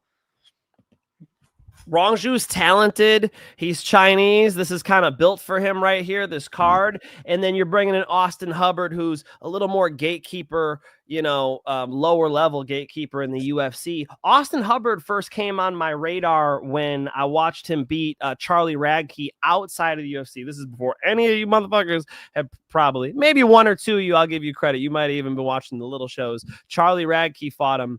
And I was like, oh, who's this Austin Hubbard guy? Sure enough, Austin gets signed to the UFC before Charlie, and has some really fucking experience now. He's well-rounded. Like Austin Hubbard, you can't really point to a spot and go like, he's real deficient here. He could box, he could kick, he could wrestle, he could do jiu-jitsu. He's got cardio for 3 rounds. He's going to be a test, but I think you need to be a little bit more outstanding at something to take out a Rongzhu, who's very fucking talented striker, very dangerous striker. If Rongzhu's going to have a wicked performance, it's probably in China versus an Austin Hubbard. Rongzhu KO. Let's go. Ken Hartley, thank you for $4.99. AJ Finchy, we had a combo extra sneaky savage play at the end, maybe 2 or 3 piece. Borjas, Johnson, Zhang, per Aljo as a start. Oh shit. We'll cook up a little extra. We'll throw an extra leg on there with something special for you. All right. He wants the fucking deep ball, bro. He wants that fucking run that post. Run that post. Hey, shout out to you, I usually do fuck around with some crazy parlays, but just a little tiny bit of money just for fun. The real bets are like generally money line. Hey, shout out to Ken Hartley with $4.99. We got you, dog. Let's go. Hey, you're watching live in the hospital as your daughter is being born. Hey, congratulations to you, man. It's beautiful. Joseph Mendoza, congratulations, man. All the best to you and your family. Welcome to planet Earth, to your daughter. Welcome. That's sweet. Rongzhu to get it done. Now, if you do want to back the KO side, Mike Finch, you could make some cash. Minus 252 on the money line for Rongzhu with Hubbard at plus 212. Knockout win for Rongzhu is plus 385. Hubbard never been chin before, man. You're not worried about that iron steel chin? Sure. I mean, he could get, he could absorb some shots and probably end up short on a decision. I just don't see him out wrestling Rongzhu. I think that's the key piece of this that he needs. I don't know that his wrestling's that good. And he'll try to box a little bit too, and I think that'll be not good. I think Rongzhu's a little quicker, a little more talented, just a better athlete. Let's go. Rongzhu for the W. We both calling it, and I feel pretty good about it too. Glad to see you on the same side. Let's keep running. Yes, sir. Next fight on the card. We got Kavanagh versus Charles Johnson. Mike Finch, I'm going to let you break it down first. I want to hear your thoughts. I agree with AJ on this one, that people want to fucking just sleep on Johnson. It's like, how many times does he have to show people he's legit as fuck? His Muay Thai is really nice. He's rounded out his game. He's experienced in the UFC now. This thing is tough to call, bro. I think I just wrote down 3 question marks underneath this one. Yeah. Ask me him. I'll answer him for you. You know what I mean? All right. So Johnson with the UFC experience, Kavanagh with the talent. It's like, does Johnson's UFC experience allow him to find 2 out of 3 rounds? Or does Loner Kavanagh's sort of, ability to find KOs? He's got 4 of them. He knocked out Antoine Ho in 2024 on Dana White's Contender Series, but he's only had 2 decisions in the UFC. Does that come back to bite him? AJ, I feel like this is a tough one to pick. Loner Kavanagh is impressive. He is, but he hasn't really fought anybody yet, so it's hard to know where he's at. It's hard to know, when you get to, like, I called Austin Hubbard a gatekeeper. This is a higher gate for Charles Johnson than he's been keeping. And it's like, does he get through this one? Is it too soon? Those are my questions. So I'll answer it like this. When I look at this fight, I definitely see the potential in Kavanagh. I think he's got a great skill set for an emerging prospect. But I emphasize that word, prospect. Charles Johnson has fought a ton of high caliber flyweights, and he's had great success. He was on a 4-fight win streak and then ends up losing to Ramazan Timurov in the most recent fight. Timurov ended up popping after and getting pulled out of his fight with Asu Almabayev. Now, claims it was a steroid cream and whatnot, so it's hearsay. But I'll tell you this, Ramazan Timurov, I've said, he looked like he was on the sauce, all right? And Johnson still wins round 3 against him, and he didn't get pulverized in the fight against a monster like Timurov, who's got a lot of MMA experience. Yes, I think Kavanagh has a bright future, but I highlight him being just 26 years old, only 9 pro MMA fights, as opposed to Johnson, 17-7, but 4-1 in his last 5. There's been great success. And even you look at losses, he pulls out round number 3s quite well. In a 5-round fight, it's easier to pick Charles Johnson. In a 3-rounder, I think it's a nail biter. But I will emphasize another point. Loner Kavanagh struggled a bit with the length of Felipe Dos Santos. Felipe Dos Santos gave him some looks on the feet. Felipe Dos Santos, 70-inch reach. On the opposite side, now Loner Kavanagh is fighting a guy also with a 70-inch reach, but 2 inches taller, and I think more sharp technically in his striking and better with his legs than a Felipe Dos Santos, and has a wrestling background too. Kavanagh's 5'4", man. I think it's a close one. I think it's a back and forth one. But I really feel as though Johnson on a competitive decision is not crazy. Now, could he end up losing a nail biter? Absolutely. So mentality here becomes that Charles Johnson spread is definitely going to be something to look at. I've looked earlier today. I haven't seen the line for the spread. If you have the line for the spread, because I want it within the 3.5 point margin, let me know, because I can see 29-28s at worst across the board, but I can see him winning 29-28s. This guy beat Joshua Van. And Joshua Van's fighting for the belt later this year. Johnson's serious, man. And Kavanagh hasn't gotten that signature win. He was close with Ochoa, got hurt bad to the body against him, used a lot of grappling against Felipe Dos Santos. Kavanagh's a blue chip prospect. Charles Johnson's good right now, though. And I think it's a close fight. I'm going to go towards Johnson to pull out a decision. I'm not going to fade Johnson here. I feel like, though, red flag around it. We're in China. Kavanagh has, the Chinese heritage on his side, half Chinese, potentially, a close decision. You never know in Shanghai, but I'm going to go with Johnson. I'm going to go with him. Yo, fuck, man. That was super convincing. Yeah. And I'm looking through the records here. I mean, Jose Ochoa and Felipe Dos Santos are decent wins, but like you said, Felipe Dos Santos is a decent striker, shoot the box guy. He's a decent striker. Felipe Dos Santos should have lost that fight to Victor Altamirano, to be fair, though. He's went, 1-3 in the UFC? Felipe got hyped because he gave Cop a good fight in his debut, but he still got dominated there. Well, it's fucking Manel Cop, though.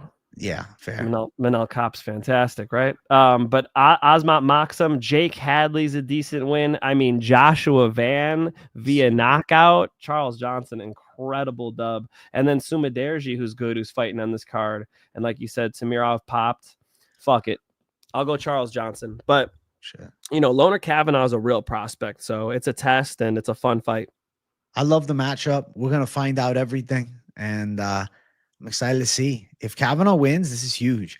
Having a win against the guy that beat the #1 contenders and I carry a lot of weight as Kavanagh would then enter the top 15. Currently, Kavanagh is a -192 favorite with Charles Johnson at +167. Over 2.5 rounds in this fight at -355. I think quite likely we're going distance here. Yeah. Johnson by decision +250. Kavanagh decision -125. Yeah, as of right now, I haven't seen the spread available yet. But I don't know. I think if you are looking at Johnson, you have to look at that +180 money line. But I do agree, Johnson decision makes sense. Let's go. Johnson for the dub. In a close fight, a back and forth one, in a real test, we're going to go Charles Johnson to find the way against the prospect. Let's get to the next fight. Featured prelim of the night. We got Mahashate Hayisaer versus the tough Gage Young. This pick was a little bit of a head scratcher for me because I'm like, you know, Mahashate's still young. He's got some striking from range, but in close range, he gets boxed up. I'm going to go with Gage Young. I think he can get a competitive fight. He's out in China. That could affect the young fighter for sure. Definitely not one of my more confident picks and definitely not a betting line fight, but I like Gage Young's inside fight. He's a scrapper and close. I think that he could have the wrestling edge over Mahashate. And I think in close range, he's better. Mahashate's kicking skills, definitely a factor. Mahashate's distance striking, a factor. Can he keep it at bay? How does he deal with Gage Young, bringing him pressure and ripping big shots? We've seen Mahashate clipped in the pocket.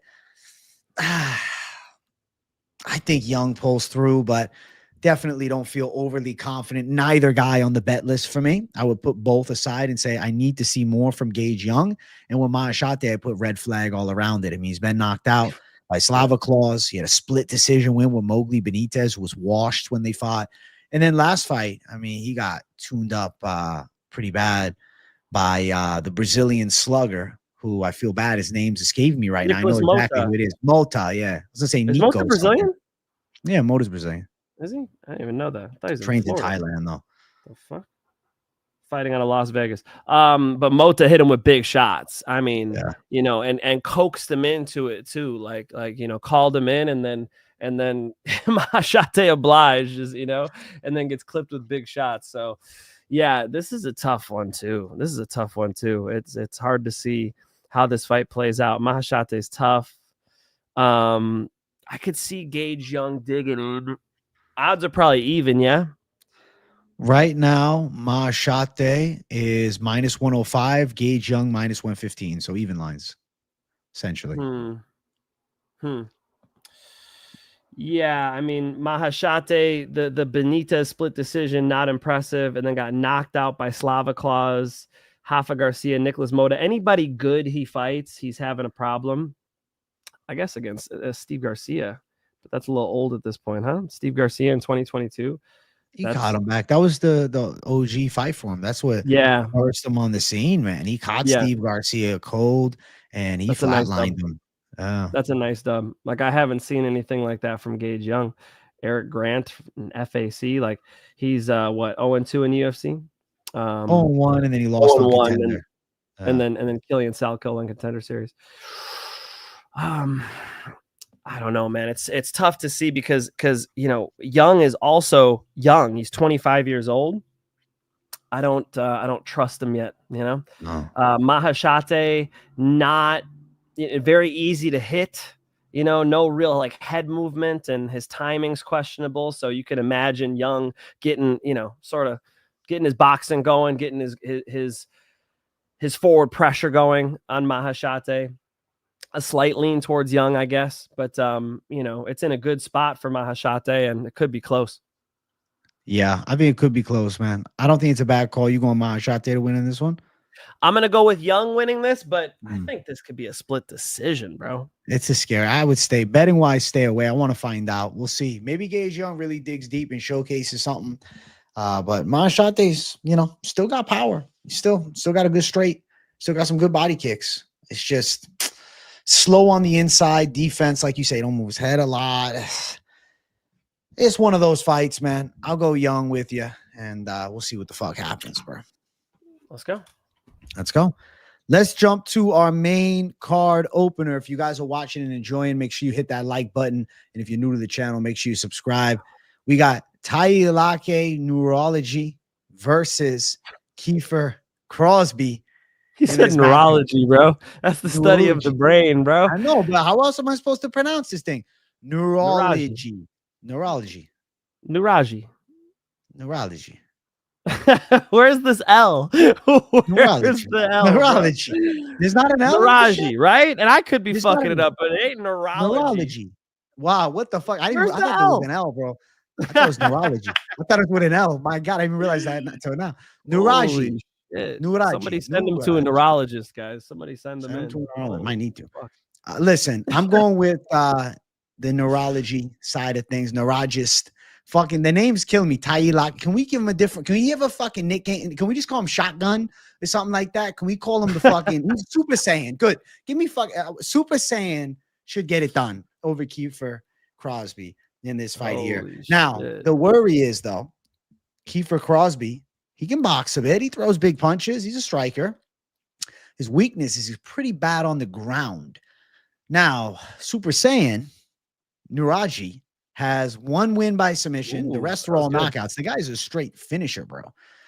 I think that, they're using Kiefer as an opponent for sure. And he's supposed to get violently chinned in this one.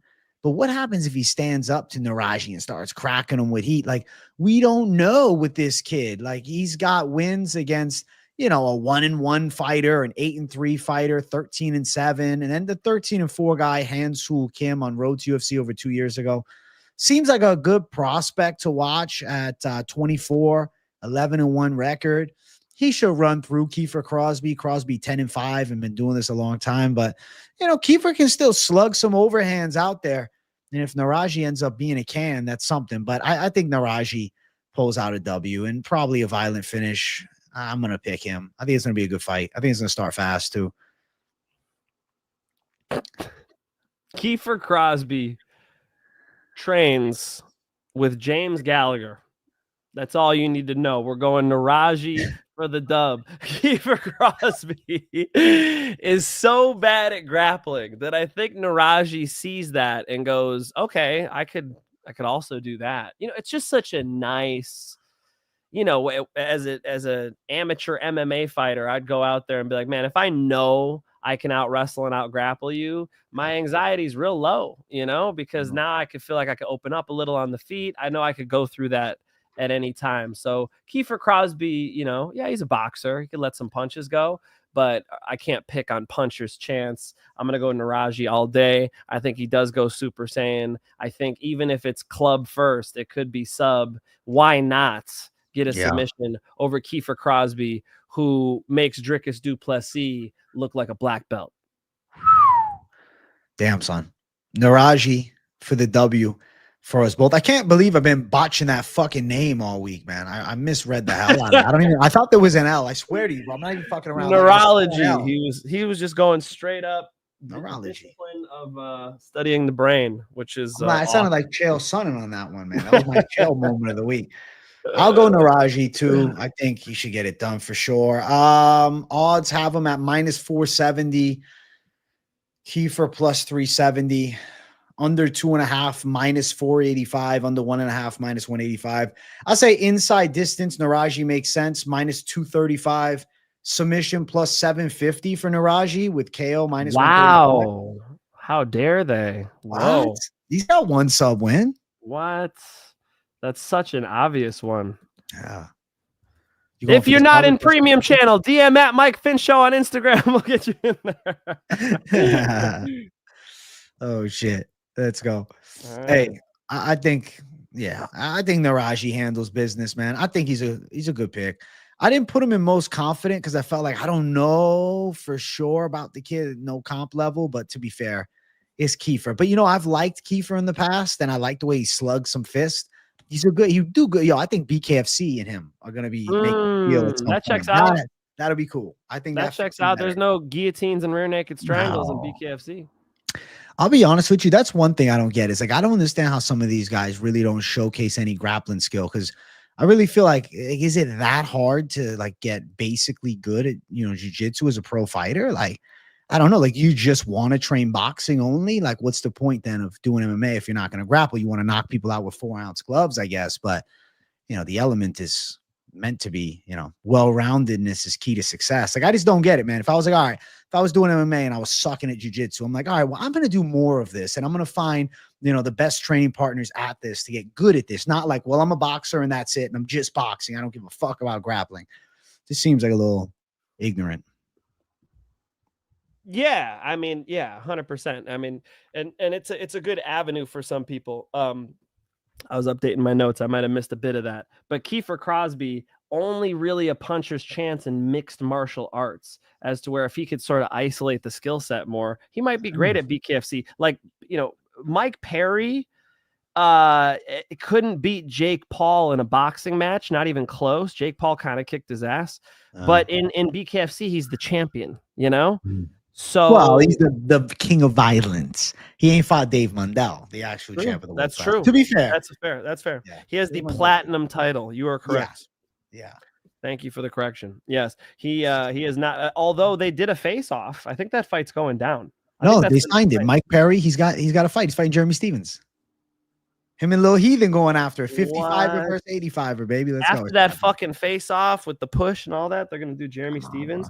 Nah, Mike Perry's way bigger than Jeremy Stevens, but Jeremy Stevens looked good. He got that win against Eddie Alvarez in BKFC.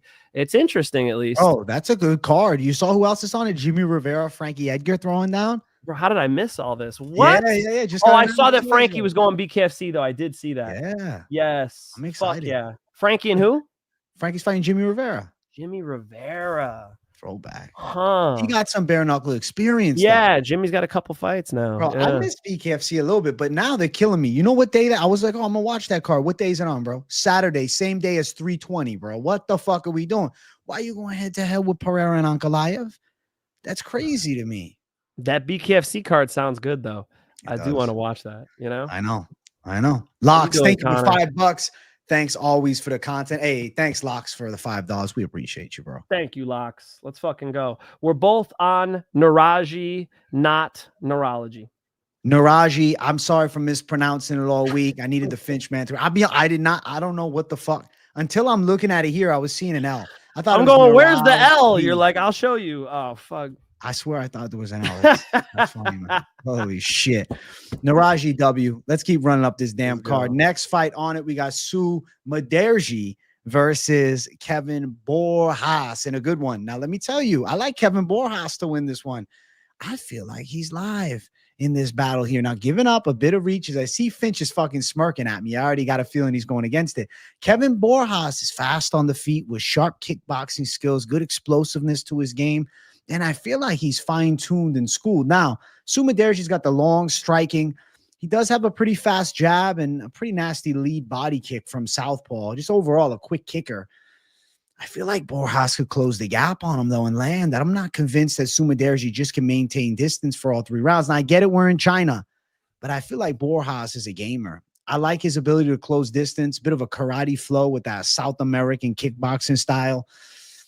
I don't know, man. Something tells me Borjas is going to make it a dog fight for sure. And maybe even surprises with a bit of wrestling. Sumudaerji's weakness tends to be the grappling. If you're striking with him, even a Borjas, I could see timing a couple takedowns. I'm going to go with Borjas in this one.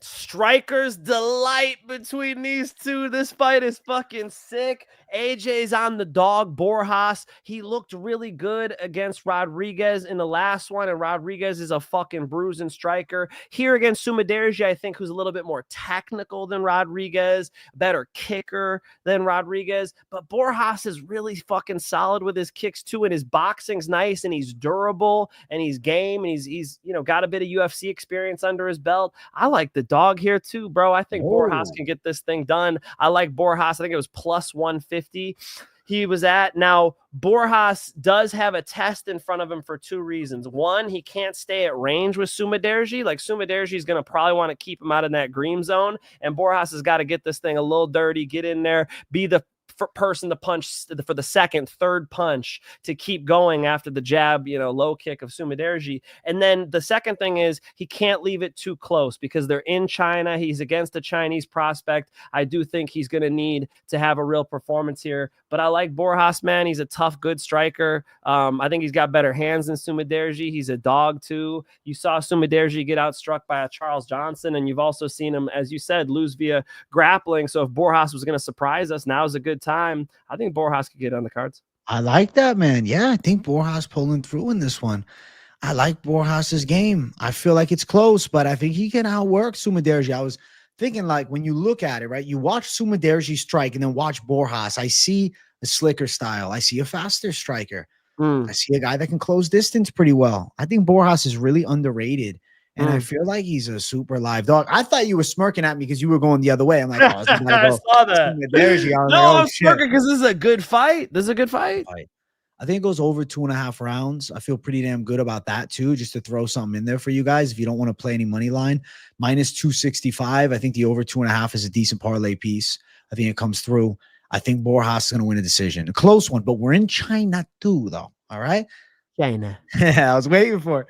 I think in China, was there, I don't know, maybe not, but is there a chance maybe they're like, close, they favor the local guy? I don't know. I'm not saying for sure, but it's going to be, listen, I don't know with China. I don't know what to expect. China, they don't play fair. The referees, the judges, they're not fair to the U.S. That's why I had to put tariffs on China because they were not fair to Kevin Borjas.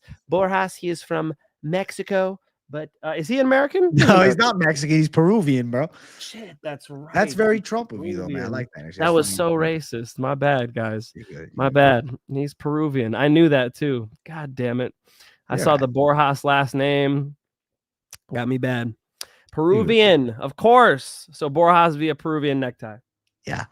Borjas, by decision, is going to be my call. Now he's a +150 underdog. I think he's quite live. I also mentioned earlier today the spread on Borjas. Even if you're not going to pick him, I think he makes it a dog fight. You can consider it. I mean, I think that it's not a crazy take to see him being within the 3.5 point margin, even on a loss at -195. Or, if he wins, you're good to go. -195 for the spread?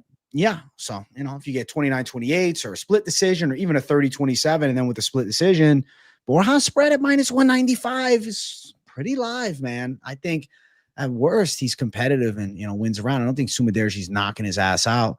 I like this fight. I like Borjas to pull through as a dog. The over 2.5 I like, and Borjas via decision is +240. But there comes a piece of me that says just money line it. But Borjas decision makes sense.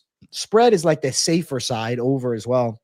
But I think Borjas money line or decision, both live too. If you're looking to chase some plus money, there's a dog right there for you that makes some sense here. Yeah, that's another good dog, man. Yeah. We just both did Charles Johnson, and now we both went on Borjas. Those are two good dogs. Let's go. I like it, bro. Me and Finch in alignment with this one here. Have we picked the same for everything on this card so far? We disagreed about one. Which one was that? Didn't we? We got Rongzhu. We got Michel Pereira. The Westin, Wilson, and Yizha, but I still picked Yizha. I'm just saying that the odds are fucking stupid, We're on all the same picks officially. Yeah, so far so good. Let's go. Let's keep running. Next fight on the card. We got the featured fight of the night. Mike Finch, break down the feature fight for us first, bro. We got the motherfucking Pav in the house, and he's taking on Where's Waldo? Where's Waldo has been on a little bit of a roll. And if you've been sticking with your boy Finch, we've been making some money off Where's Waldo's big ass. We've been making some money off his ass, all right? Y'all don't forget, AJ was on Ryan Spann, and we had to go cash that one in, bro. We had to go cash that one in on his ass, okay? And that we did, all right? That we did. Now it sounds like AJ got some more goddamn respect for Where's Waldo. It sounds like he's come around. Not like I watched his breakdown a couple hours ago. It's not like that at all. Listen, man. I understand the Where's Waldo hype. I do. But Sergey Pav putting people out with the straight right hand, using the takedown defense, I think that might be enough against the Where's Waldo. And hear me out. I know Where's Waldo was a pro boxer, and I know his hands are pretty good. He's got a jab. He's got some fucking kicks now. I mean, he's evolving. He's good. He's a fucking legit heavyweight, and we need those. But Sergey just with a little bit more straight punch power, putting one shot on him, I think is all he'll need. You know, can Waldo take him down? I don't think so. So now it's Sergey and him striking. And Where's Waldo could just be a little bit passive, a little bit like slow. And I think Sergey pop, puts that 1-2 on him, puts him onto the canvas. Sergey Pavlovich knockout. Sergey Pavlovich knockout. Okay. So my reasoning for Where's Waldo is the strike speed and the skill set improvement we've seen. He can jab fast, but he doesn't put big shots quick. He kind of gets a little slow, right? He's a slapper. He's got good footwork, though. He's a slapper. Pavlovich a power thudder, but to be fair, the Pav is a plotter, man. And I saw the little chink in the armor. Not in the Aspinall fight. He got caught clean. The Volkov fight and then the Rosenstruik fight. I said, okay, my reads on Pav have been inflated by knockouts against Derek Lewis and Tai Tuivasa. Pavlovich is pretty good. Pavlovich punches really fucking hard. But I don't know, man. I think Where's Waldo's in the fight. I'm not saying this is the lock of the century, but I'll tell you this. Where's Waldo will survive a storm. I think Where's Waldo's chin can hold up. I think Where's Waldo can make it competitive early. I don't think he's getting knocked out in the first round. I think he's live to go all three. This could look like the Rosenstruik fight. I like the over 1.5 more than anything in this fight here. I think that Waldo survives the beast. I like the fact that we've seen Waldo get better. I'm hard pressed to say it, but I don't think Pavlovich has really improved much since the earlier UFC fights. He looks about the same. Blitzing, power hitter, knockout artist. What do you think, Finch? I hear you, but I think there was more to see for Where's Waldo. Like Waldo becoming more than just a boxer was a beautiful thing. As to where with Sergey, it's intelligent that he just uses takedown defense and throws his hands straight. Like, you know, he was able to knock out Curtis Blades, Tai Tuivasa, Derek Lewis, Shamil, and then the Jairzinho Rosenstruik decision was an intelligent performance too. I think we've seen him actually in that Jairzinho fight kind of relax a little bit and just learn to win the rounds instead of kind of throwing himself into the fire too much because he didn't have to. And I think here it could be a story like that too. You know, you ask like who does more damage. I think Pavlovich needs half the shots to do more damage. You make a good point, which is Where's Waldo's like a slappy. He's got a fast jab. Yeah, he definitely has speed in that regard. But like in the fucking exchanges, Sergey gets to the target with a lot of power and a pretty surprising amount of speed to me. I don't see Sergey as like a slow puncher. I see Where's Waldo as a guy who gets a little bit winded sometimes, gets kind of caught a little flat, a little lethargic at times. I think Pavlovich goes pop, drops him. I like the over 1.5 too, but I decided not to touch it because I am a little too concerned for a Pavlovich knockout. Okay. Now, what if Pavlovich coming into this fight with the flu? All right. There's something going around. What? He's probably coming with a little bit of a cold. His nose is running. Then we got a huge problem. Listen, I think Waldo's getting it. I got a feeling, man. Do you know that Pavlovich has a cold? What are you talking about? I don't know anything. What are you talking about? Do you have some inside info that Pavlovich has the motherfucking flu? I don't have inside information. He's got the vid. He went to China and got COVID. What kind of racist shit is this, bro? I didn't say that. I didn't say that. I say he got a cold. I don't know. Maybe. I think Where's Waldo going to surprise? I think Pav's output is a little lower than expected. I think he looks a little slower than expected. I think he has a bad performance. And I think Where's Waldo is going to show out in a close one. I don't think it's a walk in the park. But I think you're going to say, damn, Waldo kind of fast here. Waldo's kind of quick in this one. Waldo makes it close in this one. I could see Pav cracking him. I'm not saying Where's Waldo's a lock. There's definitely why I didn't savage dog lock Where's Waldo. There's a reason. But I do think he can survive the storm. I do think Waldo could touch a little bit. I think he could have some moments. I'm going to go Where's Waldo decision. But the over 1.5 is what I like most in this fight here. I almost bet it, AJ. I almost bet the over 1.5 yesterday, but it wasn't even plus money. It was like minus what? Minus 165 for the over 1.5. Minus 165. Yeah. I thought that was about right. Like I expect it to go over a round and a half, but I'm not sure about that. I think Sergey's got real power, bro. You're not concerned Sergey puts a right hand on him? Be honest. I mean, if there's a possibility, but Waldo eats good shots, man. From who though? Not Sergey. That's fair. Not Sergey, bro. There's a lot of follow through. Like when he turns those shoulders over, oh shit, bro. He rips. No, he rips. Yeah. So hey, we're on the other side of a fight. I know. It's good to see. Finch, man, going to Pav. I'm going, where's Waldo? We found them. Odds for the fight. They got Pav at minus 227, Waldo plus 192.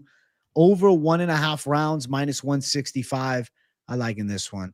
I think that, I don't know. I think you might be, I think Pav, he could throw big shots into takedowns maybe. Maybe Pav works at the city. It could look like the Rosenstruik fight a little bit because I think Waldo's quick, man. I know Rosenstruik may be a bigger power hitter than Waldo, but Waldo got better straights, man. And even though Pav got long arms, he doesn't necessarily have the stiffest jab. He's more of like to close that distance bomb slugger.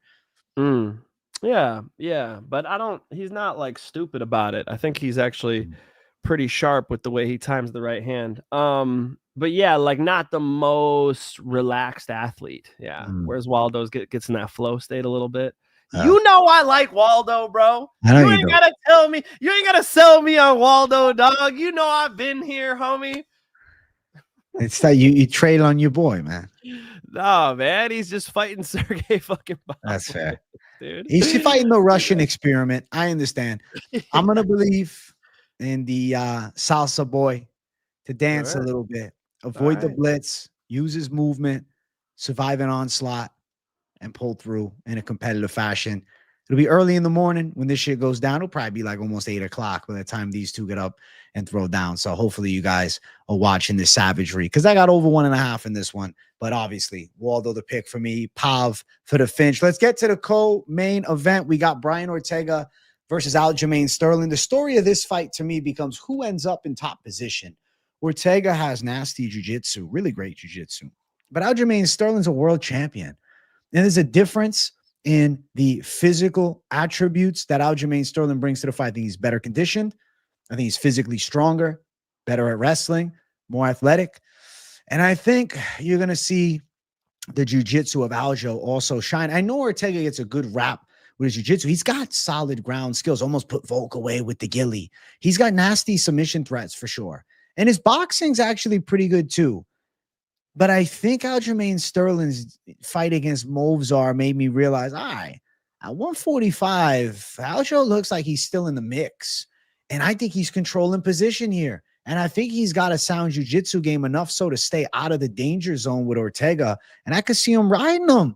3 rounds, control, back take, beat him up a little bit, wear on him. Ortega trying to get back up to his feet. Striking-wise, Ortega's power and his punches are a factor. I think Brian Ortega's boxing is good. But I think we're going to see Aljamain Sterling with the takedown threat become the biggest difference maker between the two of them. I'm going to go Aljo on a 5-round decision. 5-round co-main event, not a 3-rounder. Aljo's ready for this, man. I like the matchup. I think this is a great fight for Aljamain Sterling. I think that a wrestler who controls position well is a tough one for a Brian Ortega who thrives off of sort of slapping submissions on somebody who ain't ready for it. It's not just that he's a wrestler too. Like he's been competing in professional grappling.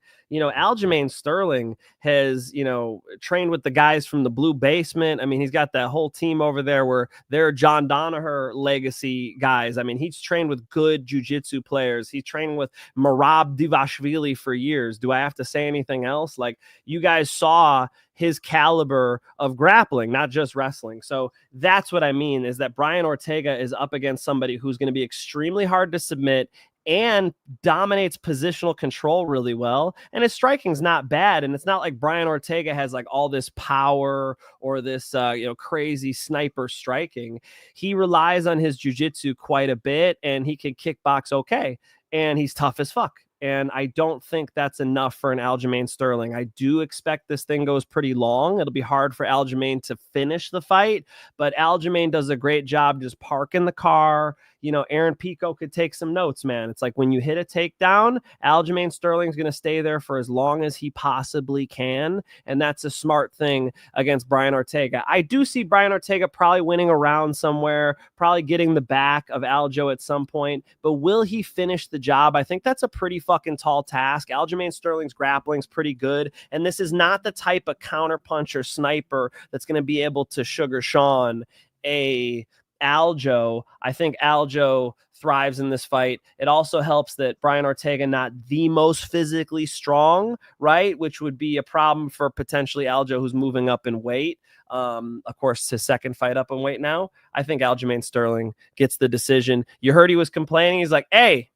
they wanted 5 rounds, but where's my 5 rounds pay? What's going on with this shit? I got to fight 2 extra rounds?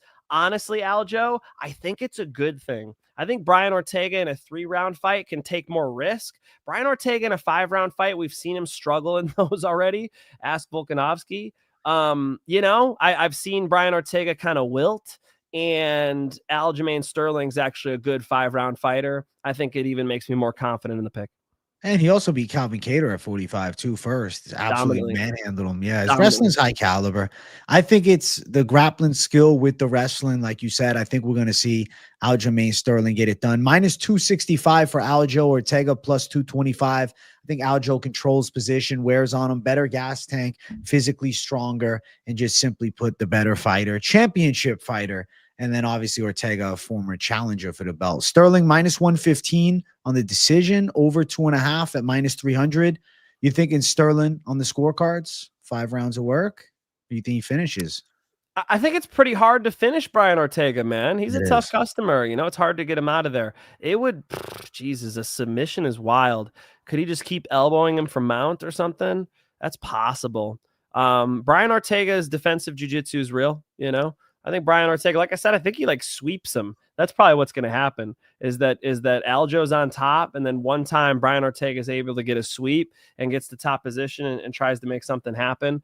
And it'll probably be too little too late. I'm going to go Aljamain Sterling, 4 rounds out of 5 decision.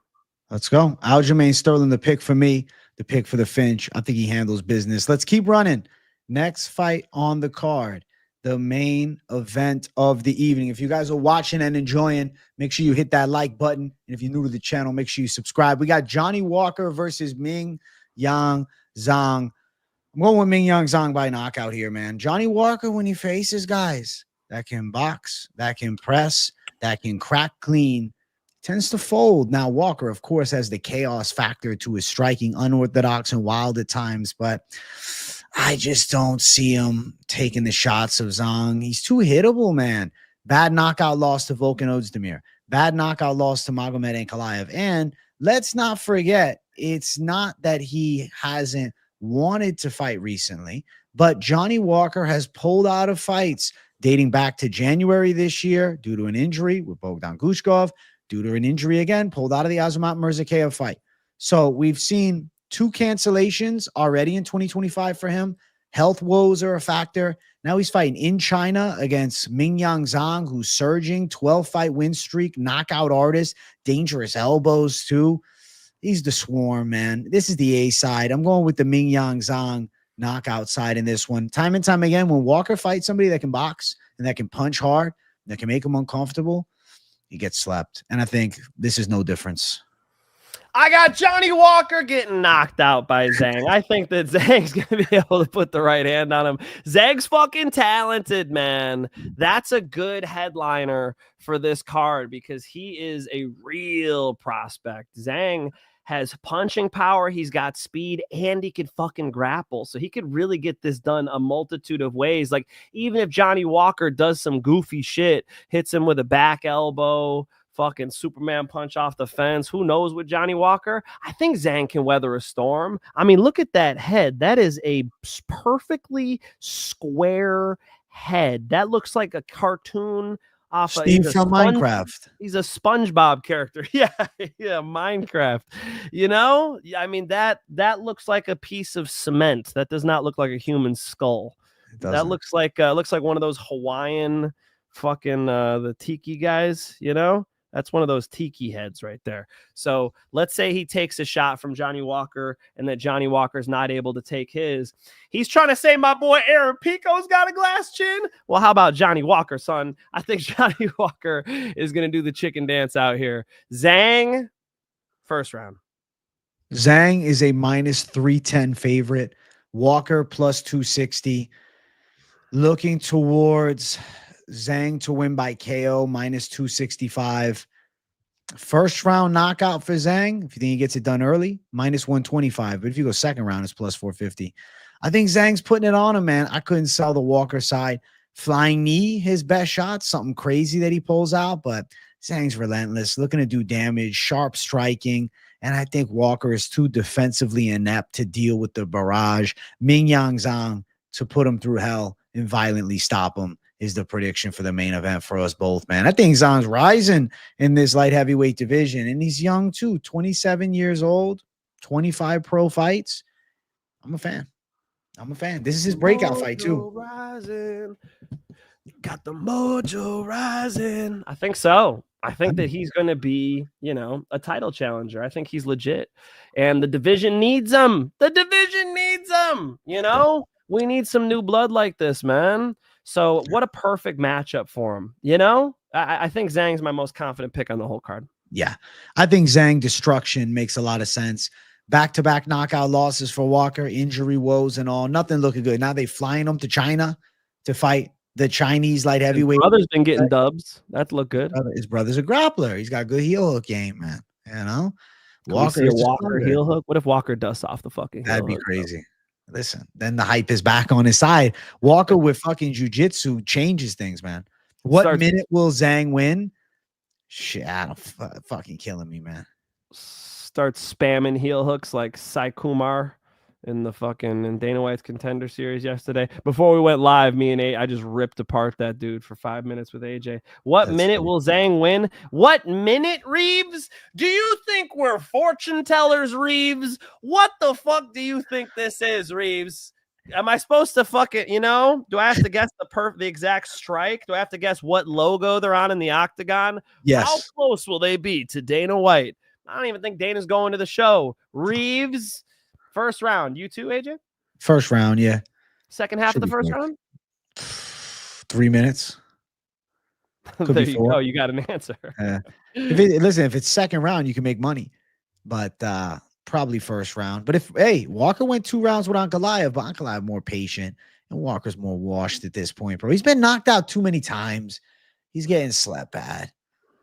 I think so. I think even if he goes for a leg lock, I think he's getting slept, guys. So I'll repeat it.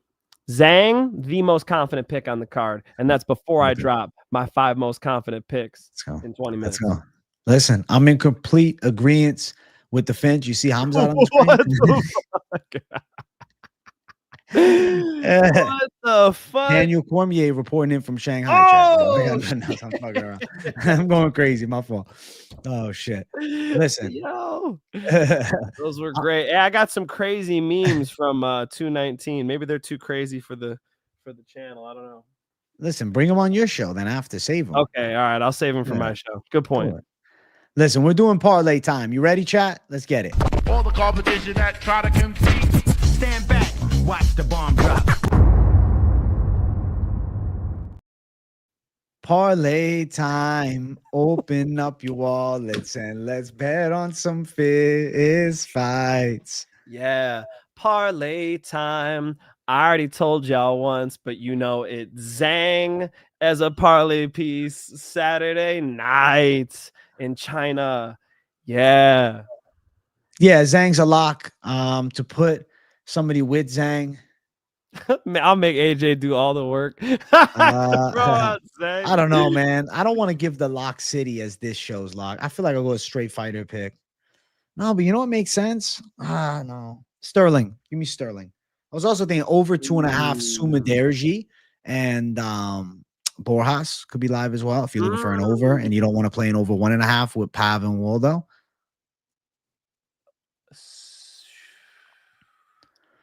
Yeah, you love that over 1.5 Pav and Waldo. Over 2.5 Sumudaerji's what? The odds for it? Let me find it. No, Give me I'm one making you second. work. No, I don't need to make you Oh, work. you're good. I got it right here. Minus 265.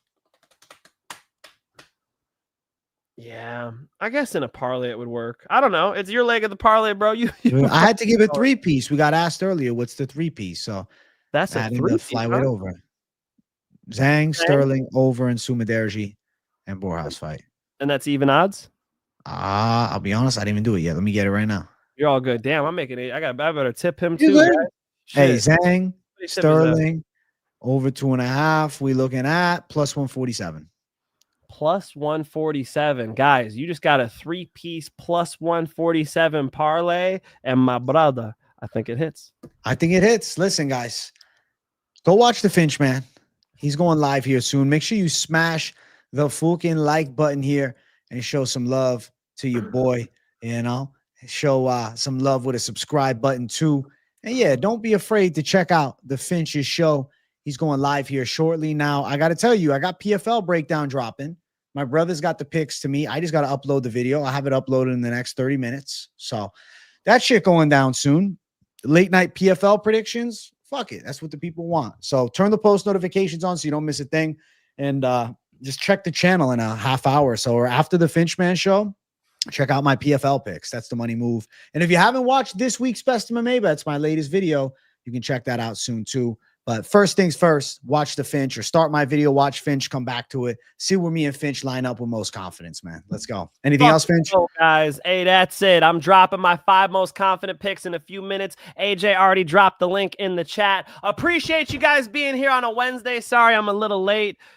Wifey got COVID, bro. It's brutal. So hey, I've never had COVID. All right. It's been since 2019. That's 5.5 years. Never had it. Let's keep the fucking streak going. All right. I'm at risk. Say a prayer for your boy. I'll see you guys in a few. Peace, everybody. See you all in the next one. See you guys tomorrow afternoon as well. Bye-bye.